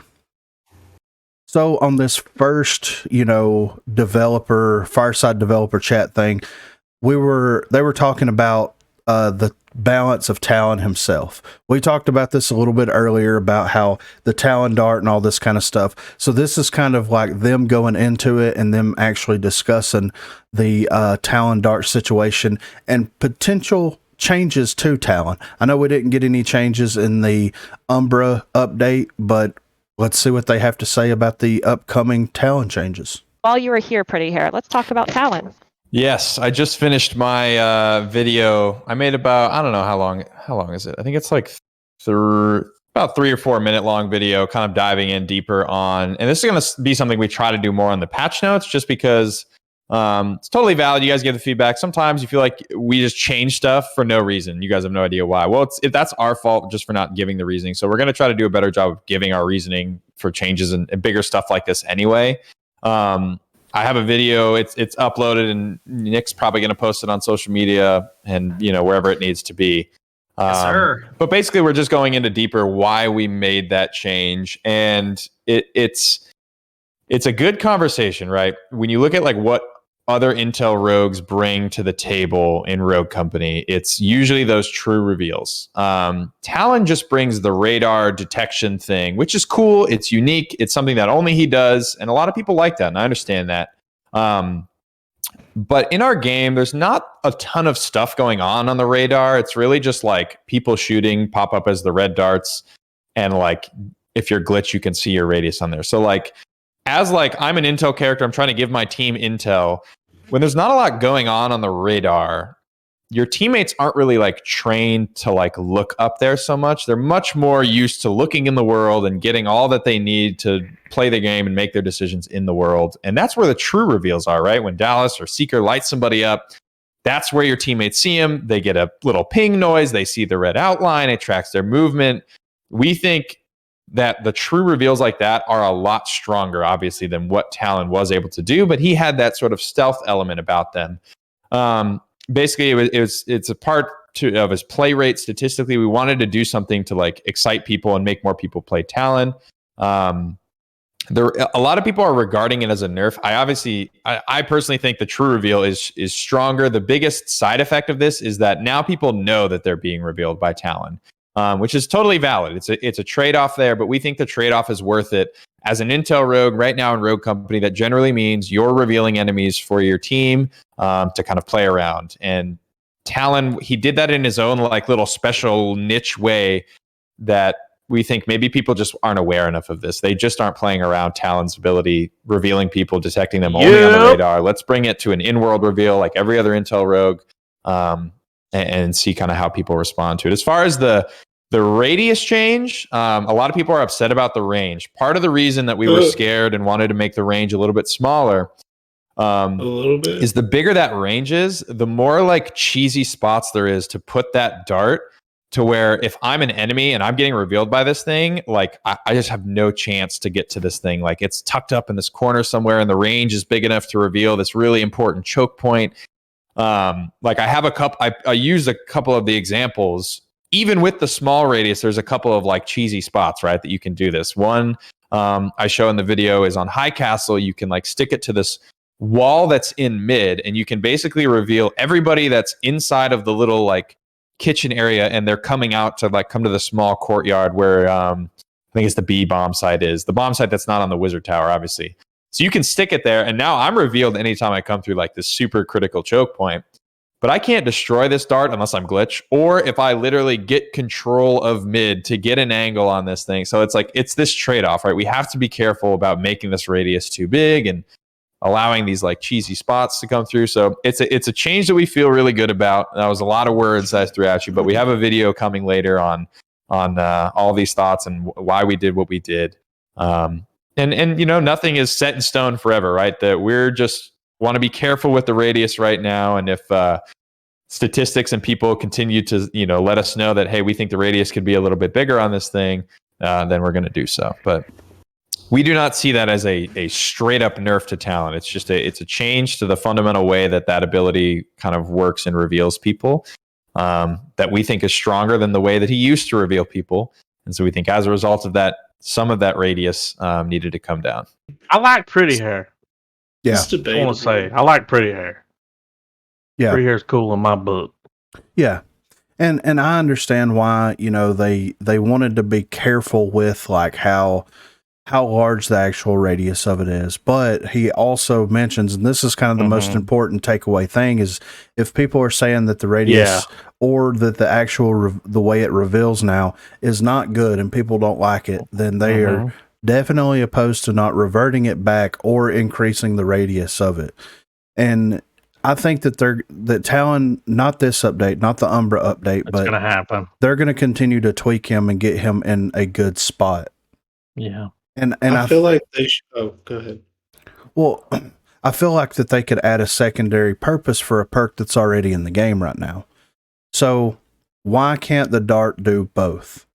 And why can't cloaked deny one of those two things? Because, I mean, you can still have the hard reveals where you can see the outlines of the characters through the wall and also have the mini-map reveals. But if you know that you're playing against a Talon and you're playing with a character that has cloaked, if you want to deny the outline of your character, buy cloaked. But it all... The way that works, right, is like it shows you for a little bit and then it goes away. Yeah, but it's a constant reveal, just like the sticky sensors. That should go away. Like, well, I think that they could do it with all of those constant reveals. I think that like if someone gets revealed by a sticky sensor, then it should put a red dot on the mini map as well. And if they have cloaked, it only lasts for like a second or a second and a half, but and then it goes away. But you can see it. You can still see them on the mini map. Paying attention, yeah.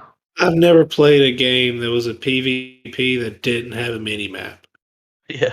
Yeah, I know. So people are looking at it. Yeah. I don't know. Just the whole reference of them, like him saying that people don't look there is like, why? It's something you should capitalize on. And Talon, honestly, people that do pay attention, Talon's a broken character. Yeah, for sure. Because if people know how to use him, they can just pull that dart and just throw it everywhere. So I think they started reverted his radius back to normal size, and then went from there. Give it like a little draft of like maybe it needs the same amount of radius that it was originally. Maybe they just needed a hard reveal instead of a fucking map reveal, whatever. But again, if you're using Talon and you pay attention to your mini map, you can pretty much capitalize on that character no matter what. Yeah. I agree 100%. And I think that they're going to continue to tweak them. I'm just interested to see what they do. But they got to think outside the box a little bit. Yeah. Hard reveals versus soft reveals on the mini map, things like that. Like, those things should go hand in hand. It's kind of like, and I'm going to use COD as a reference point, right? On COD, you have the mini map reveal. You also have the HUD reveal, right? Mm-hmm. So you have the compass at the top of the map that also has a reveal on it as well. Red dots. If you know how to use all of those things to your advantage, it's going to absolutely help you in every possible situation. And I think that they could kind of take some of that and apply it to this, to where because like cloaked is just a throwaway perk. It is. At this cheap. point. It's If nothing. they added more functionality, You might get it, Yeah, but nobody buys it ever since that they nerfed it. Yeah.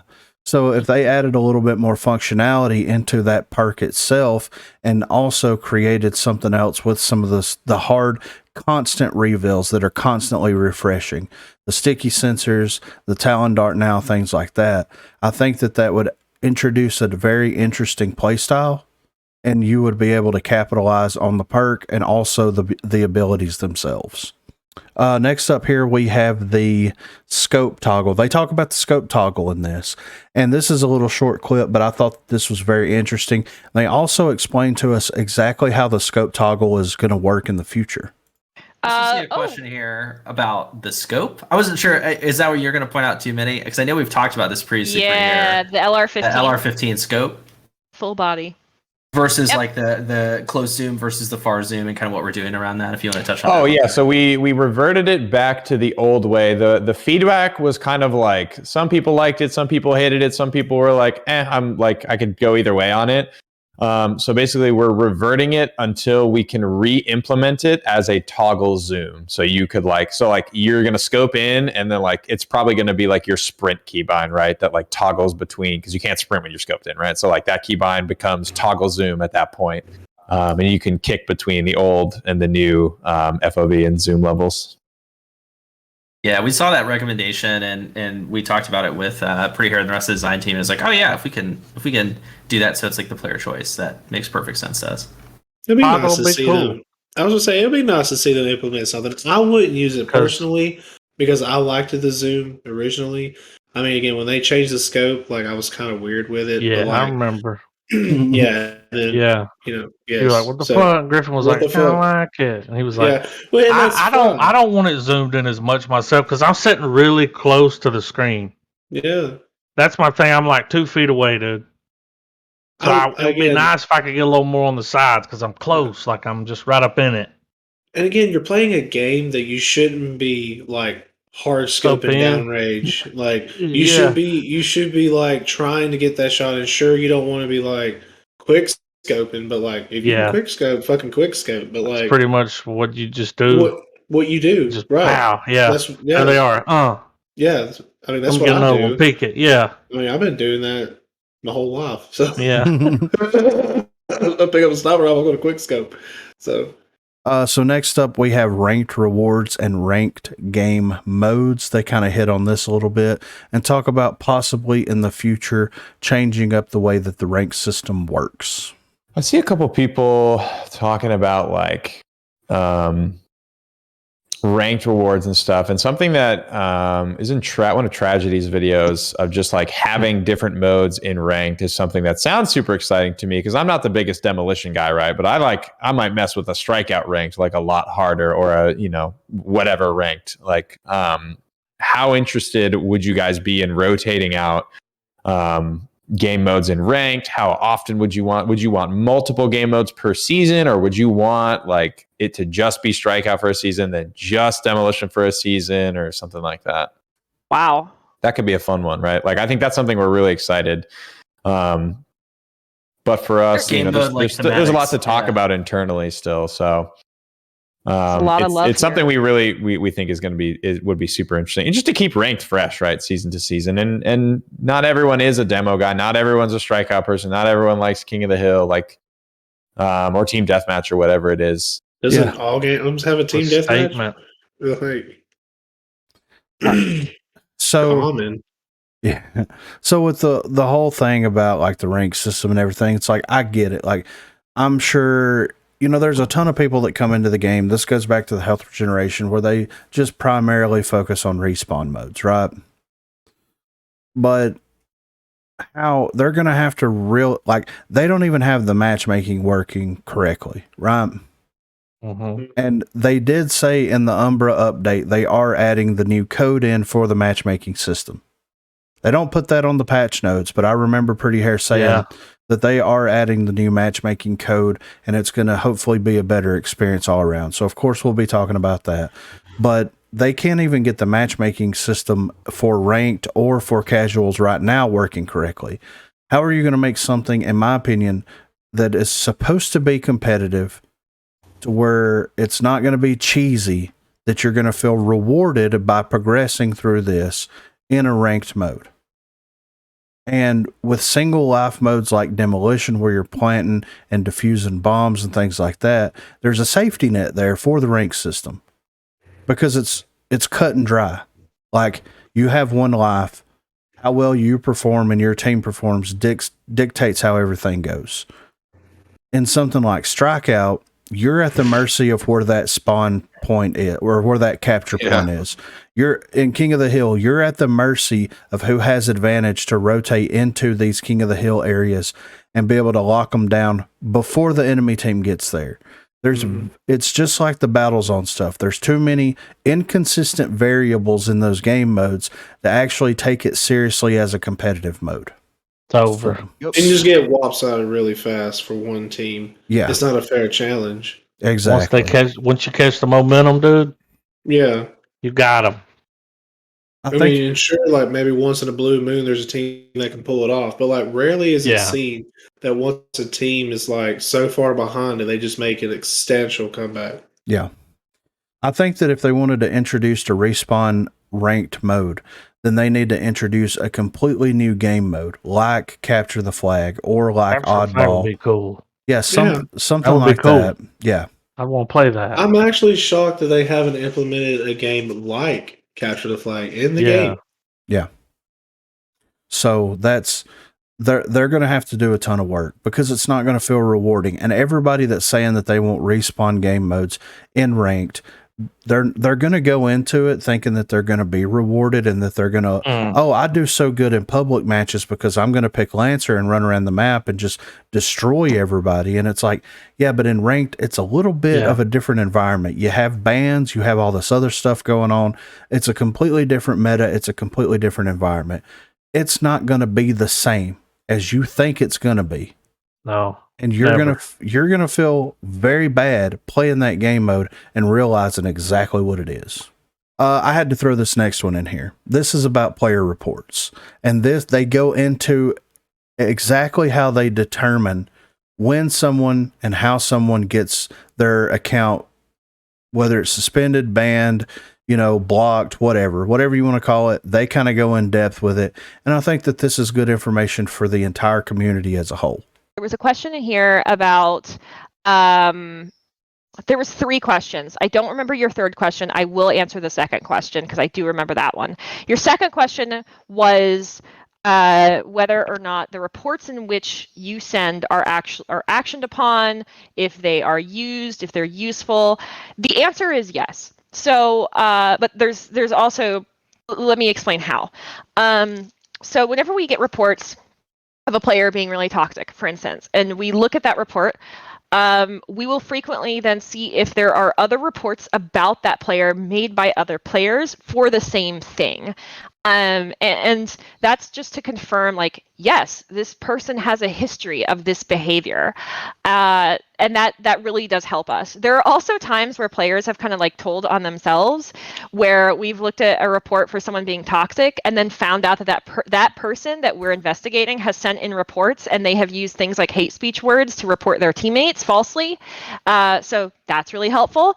And there is sometimes like noise in all of this where we do have like a handful of really passionate players that will falsely report every single teammate that they play with.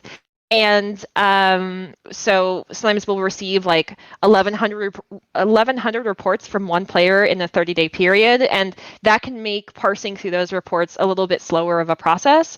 So if you are indeed reporting someone that you've played with, make sure that there's a reason, and because that does really, really help us. And please do not just falsely report teammates. I have played with people in other games who, I had a friend whenever I played Overwatch who would report every single Doomfist player as a bug. Please do not do that in Rogue Company for the sake of us. He would just be like, You're playing Doomfist, reporting you as a bug, and I was like, dude, that's not how that works. Well, like you're saying, it's a lot to sift through, right? Like that's the big thing. And then because we're having to sift and parse, suddenly it becomes a more grueling process to get the actual, right? Yep. So it's like false reports slow down valid reports, and giving us as many details as possible in your report is fantastic and super appreciated. So, yes, reports are useful. Yes, we do look at them, and if a player has a history of like false reporting, we're less likely to look into their reports. If they have a history of sending us like good reports, or we're looking into someone else's history of has this person been reported, and there's like 12 or 13 other reports against them, all for the same thing in a short period of time. Yeah, we can assume that these are all pretty valid, and this person is indeed exhibiting this behavior. So, Damn. Be nice if everybody knew about that. I know, What I right? learned today. Such a small audience. 700 in a week, dude. It's a lot of fucking reports, man. That's 11 a day for 100 days. You understand? Yeah. So how many? I have to do the division, but I'm not going to do it. That's a lot per day. Yeah. More games than you would actually be able to play. Yeah, for sure. In 100 days, I would not report that many people. No, I definitely not. forget to. Like, Yeah, right. You keep telling me that every game you play, somebody's just grieving you.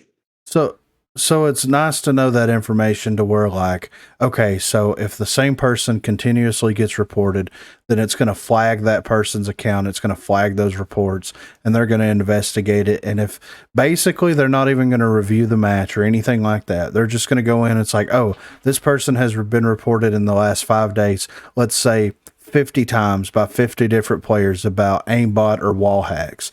Then they're gonna just suspend that person's account without even going in to see what's going on with it. Yeah, that's probably.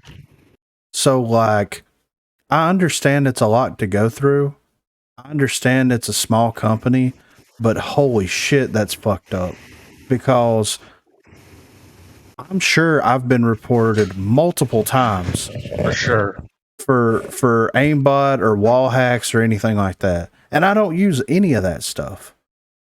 But like, just knowing the fact that like I've got my account with all this money that I've spent on here and all this time played and everything, and just because some group of people gets a wild hair up their ass to seek me out and like report me, some crazy fanatical group of people that don't like the content that I produce could just on a wild fucking hair seek me out and just report me every time that they see me. And if you have enough people doing that, then my account could just go away.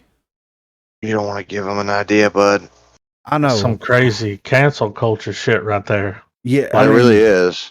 I mean, it's fucked up just to think about it. Like, I understand that, like, it's limited, that they can only do so much, but at the same time, like, have someone review some of these matches. Because when you report it, it's going to have the match ID. They're going to have all the information that they need. They're going to be able to go in and exactly see what percentage of headshots I was making, what percentage of body shots I was making, how many shots I fired in total, what's the percentage of the hits out of all of them. Like, they have this information. It doesn't sound like they're looking at any of that information. That's scary.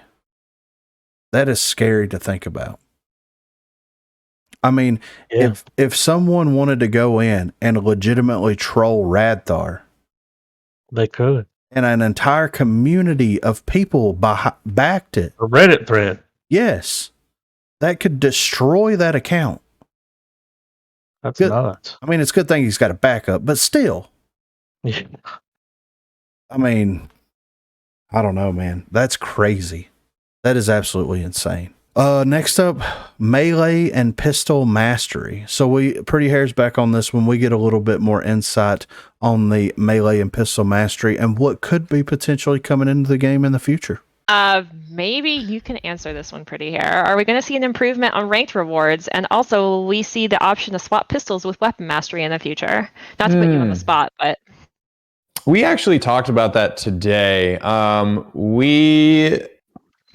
We really want to add like the melee and the pistol to the weapon mastery stuff, because it really is set up in game right now to lead you to believe that you could unlock it just like anything else. It's something that's on our radar. It's something that we want to do. It's just about finding the time to get it done, but definitely expect that to come at some point. I know I've had friends that have mastered pistols and stuff like that. They're like, wait, you can't, oh no, I can't use the Spitfire. I spent all this time mastering it. And you're totally right to feel that way. So we are going to add the ability to kind of swap your pistols and your melees around. Heard working on new game modes. Well, if that's so, then Spitfire's going to fucking... Yeah, reign supreme. Take pistol by storm. Yeah. I mean, I'm already working on mine. I'm ready for it. Yeah. He's prepared. Well, and it's one of those things like, what is holding them back from doing this already? Yeah, like they've already introduced all of the masteries into the game except for Gadget mastery. So realistically, they could just press a button right now and free that up for everybody. What is holding them back from doing that? And I think that the main thing that's holding them back on the melee weapons is because certain melee weapons can still one hit someone. Yeah. Yep. They're going to have to go in and adjust those particular melee weapons for that. But the pistols, though, I mean, they've slowly been buffing the pistols ever since they took the pistol round out. So just do it. Just allow it to happen. Yeah, pull the trigger. This next little tidbit I threw in here, I'm not going to comment on this. I just wanted to throw it out there for everybody to hear what she has to say about this next little tidbit here. So, would you be down for a melee only mode? Hell, would I be down for a melee only mode? Yes. Funny thing, when I first started playing Roko, I was so bad at aiming that I would just try to roll in and just bat people to death. Yep, that's me. I was just so bad at aiming, and I still play keyboard and mouse. So I've been told by multiple people internally that I have gimped myself by not playing with a controller because of aim assist, which explains probably why I am just absolute trash at my own game. I try really hard, but I end up playing something like Dahlia because I think, I'll just contribute in other ways. So at least I'm a res queen. Got that going for me. But I'm a keyboard mouse player, so. She's been told by people internally that she's gimping herself because she is playing on mouse and keyboard. I don't believe that. Because I definitely have seen other people play on PC, quote unquote, Griffin. and just absolutely trash everybody. How's she getting Gint? And me and Corey, I think we both don't even play with aim assist on our stuff on Road Company. Well, I don't have the option to turn it on or off, but I don't feel it in game. I think it's the motion sensor, but again, mine's not on because I'm afraid that actually has something to do with my dual pad or something.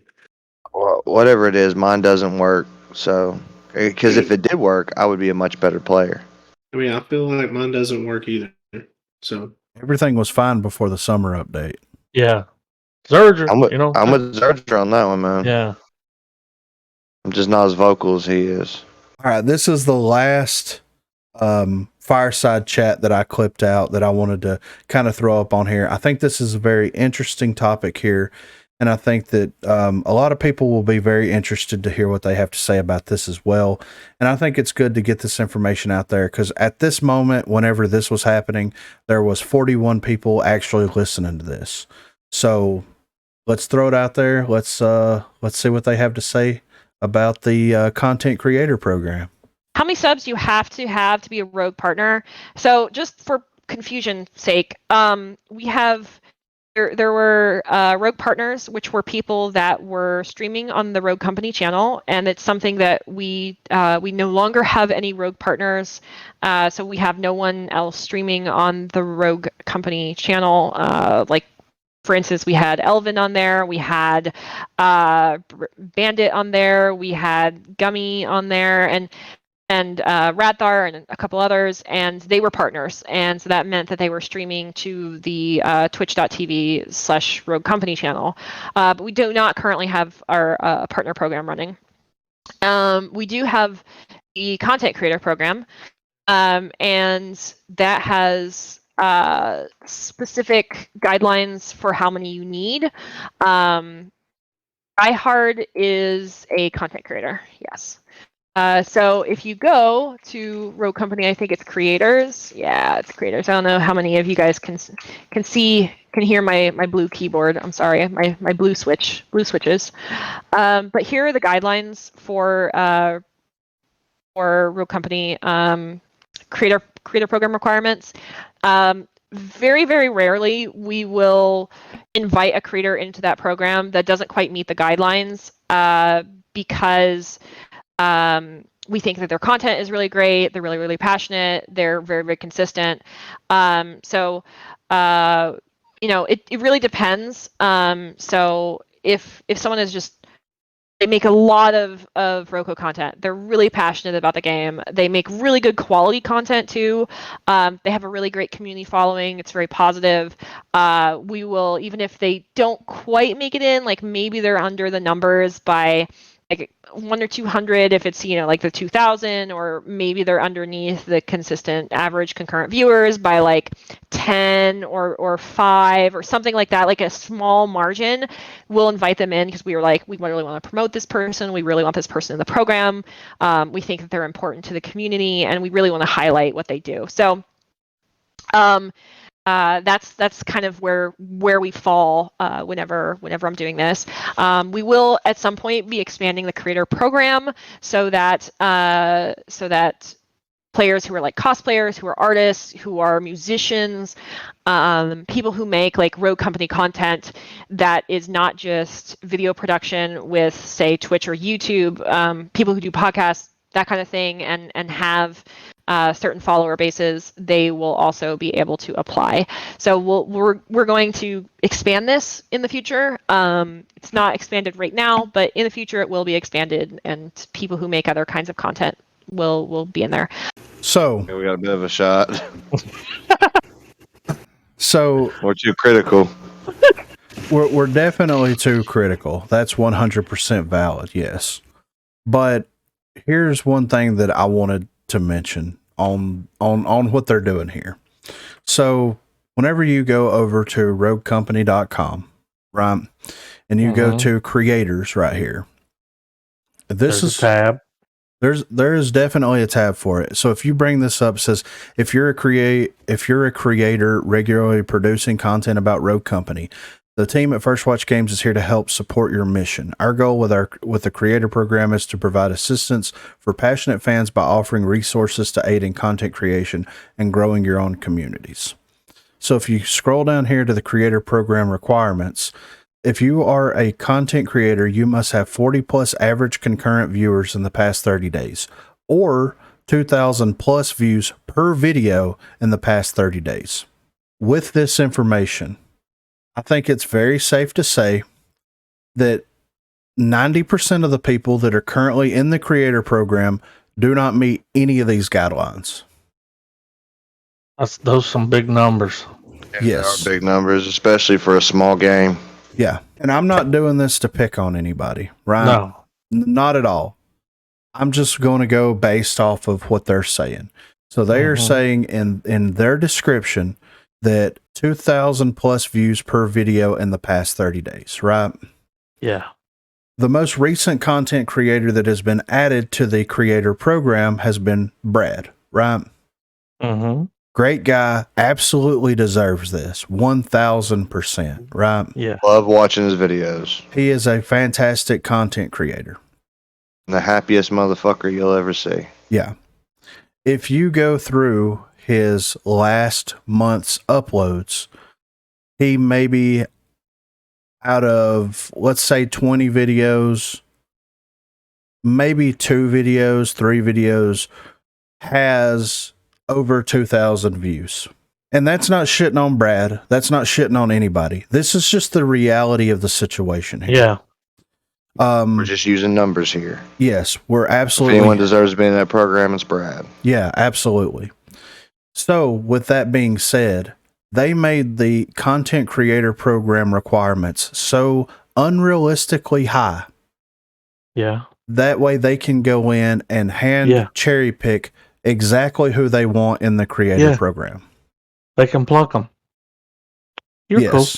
So, my question is, actually one of the 2 questions that I have, if I grow my channel enough to where I get 2,000 plus views in the past 30 days and I maintain that, does that automatically get me into the creator program? It'll be under review. Yeah, regardless of my content, regardless of any of that stuff, is that going to get me into the creator program? I mean, they got to check out your stuff and see.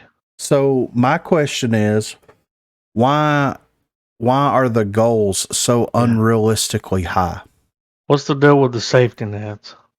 Exactly. Like where you can keep something out. Yeah.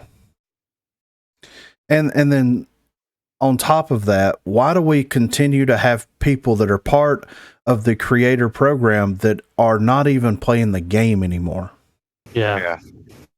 Like that's quite a few of those. Big thing. Yeah. Those people should be absolutely removed and someone should fill in that slot. Yep. And plenty of great creators out there for this game. Absolutely. There are tons of great creators, and I'm actually going to be talking to one of them in the near future. So be on the lookout for that. Oh shit. But wink. Yeah, wink nod, you know. On top of that, other than the Broguecast, how many Rogue Company podcasts are there? I know there was one before us, but they quit. Which is why we started. Exactly. Yeah, because this game needs a podcast, man. Yeah. So, by default, as being the only Rogue Company podcast at the moment, it was mentioned podcast. That should slot us in automatically, right?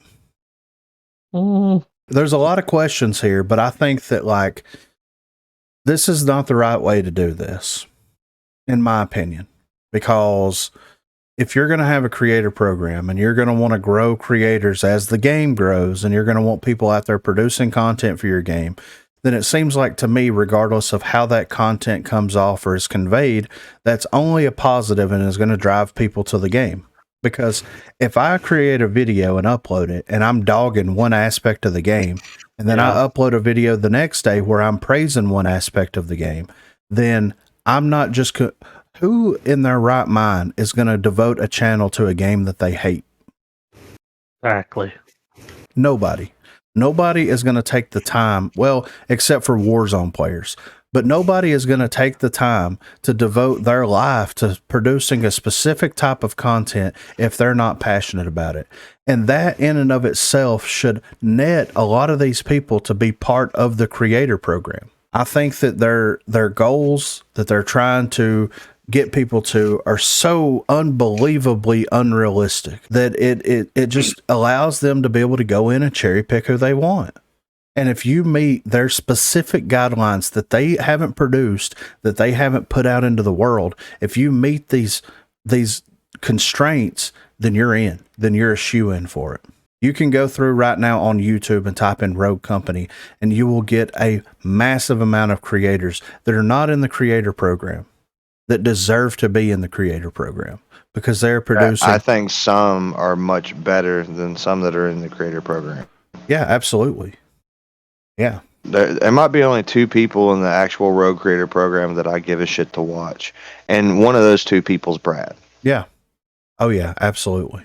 I don't know. I just wanted to throw that out there because like it's fucked. It's just fucked, man. Like it's unbelievable that they are doing it this way. Hey man, whatever. I don't want to be part of the creator program.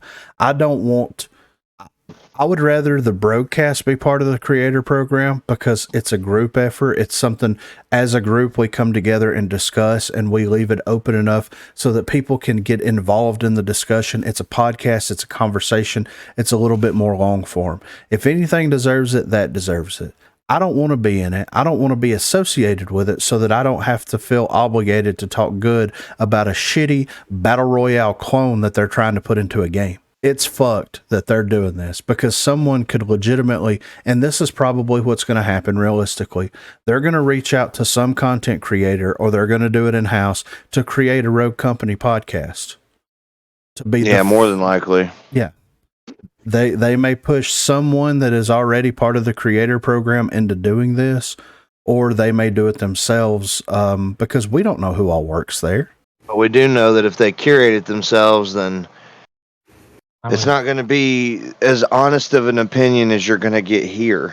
Yeah, absolutely. Because here's the thing: official, unofficial, you know. Yeah. No matter how critical we can be of this game, we play it for a reason, man. Yeah. And we want it to get to a place where everyone, or not everyone, but the majority of the player base can be happy with everything about it. Yeah. And some of these changes that they implement from time to time, man, it just doesn't seem beneficial to the player base or to the game itself. I've got a couple of community things here I'm going to hit real quick, and we'll exit the podcast here. But the first one, do you think Battlezone is a final product or a preview of a future BR to come in Rogue Company? This was posted by BD Ron the Move. Okay. BD Ron the Move. In the new update show, they previewed an upcoming game mode called Battlezone, which pretty much works like a team-based mini BR. I'm curious what the community thinks. Is this a final product for BR and Roco, or just a preview of a larger map BR to come? Also, what are your thoughts generally about the new mode Battlezone? This is definitely a possibility. All I'm going to say is if they decide to do a battle royale, like a full 100 person or whatever battle royale, if that's what they want to do, sure, fine, do it. Don't fuck with the game though. Yeah. Just don't fuck. Remember here a while back when they were like, we're going to do Realm Royale again. Yeah. And now they're testing some kind of BR thing. Yeah. In this game. So that could go to be that game. You never know if it's a hit, just don't fuck up the core game. Yeah. They'll change the name from Realm Royale to Rogue Royale. There you go. It's a better name. Way better. That's better than what we're playing, this Battlezone. Yeah. Yeah. That'll be fun. Yeah. I might check it out. Especially the bigger maps. Next up here, we have a post by the Flies Rakage. I don't know. Issues still need to be addressed. This game is fun and I love it, but some of the issues are just making the game frustrating to play. Number one, the bullet registration is getting worse and worse with each and every update.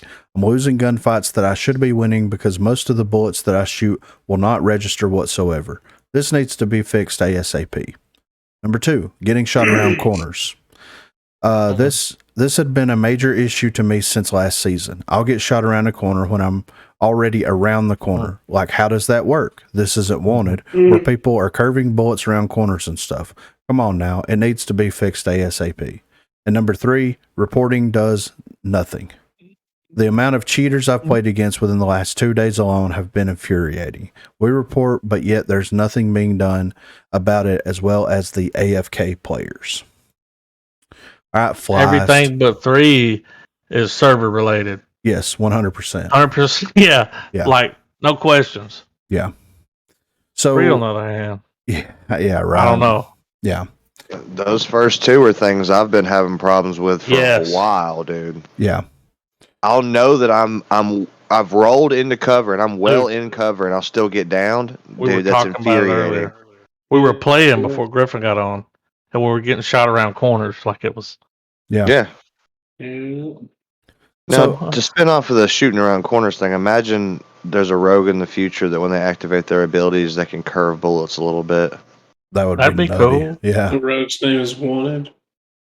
Yeah. That'd be a nice little play there. Yeah. But yeah, absolutely server related for 2 of the 3, because whenever, I was running that thing to show where my server was, it was in Singapore. Singapore? Yeah. Every game, you were going through 2 servers. Yeah. You'd have a local US server, usually South Carolina, North Carolina, something. Yeah, Virginia, somewhere, And then to Singapore and back. And it's like, what? Yeah. We live 100 miles from where their base is. We could just get on a fucking Atlanta server. There ain't none. Yeah. I don't think there's servers here.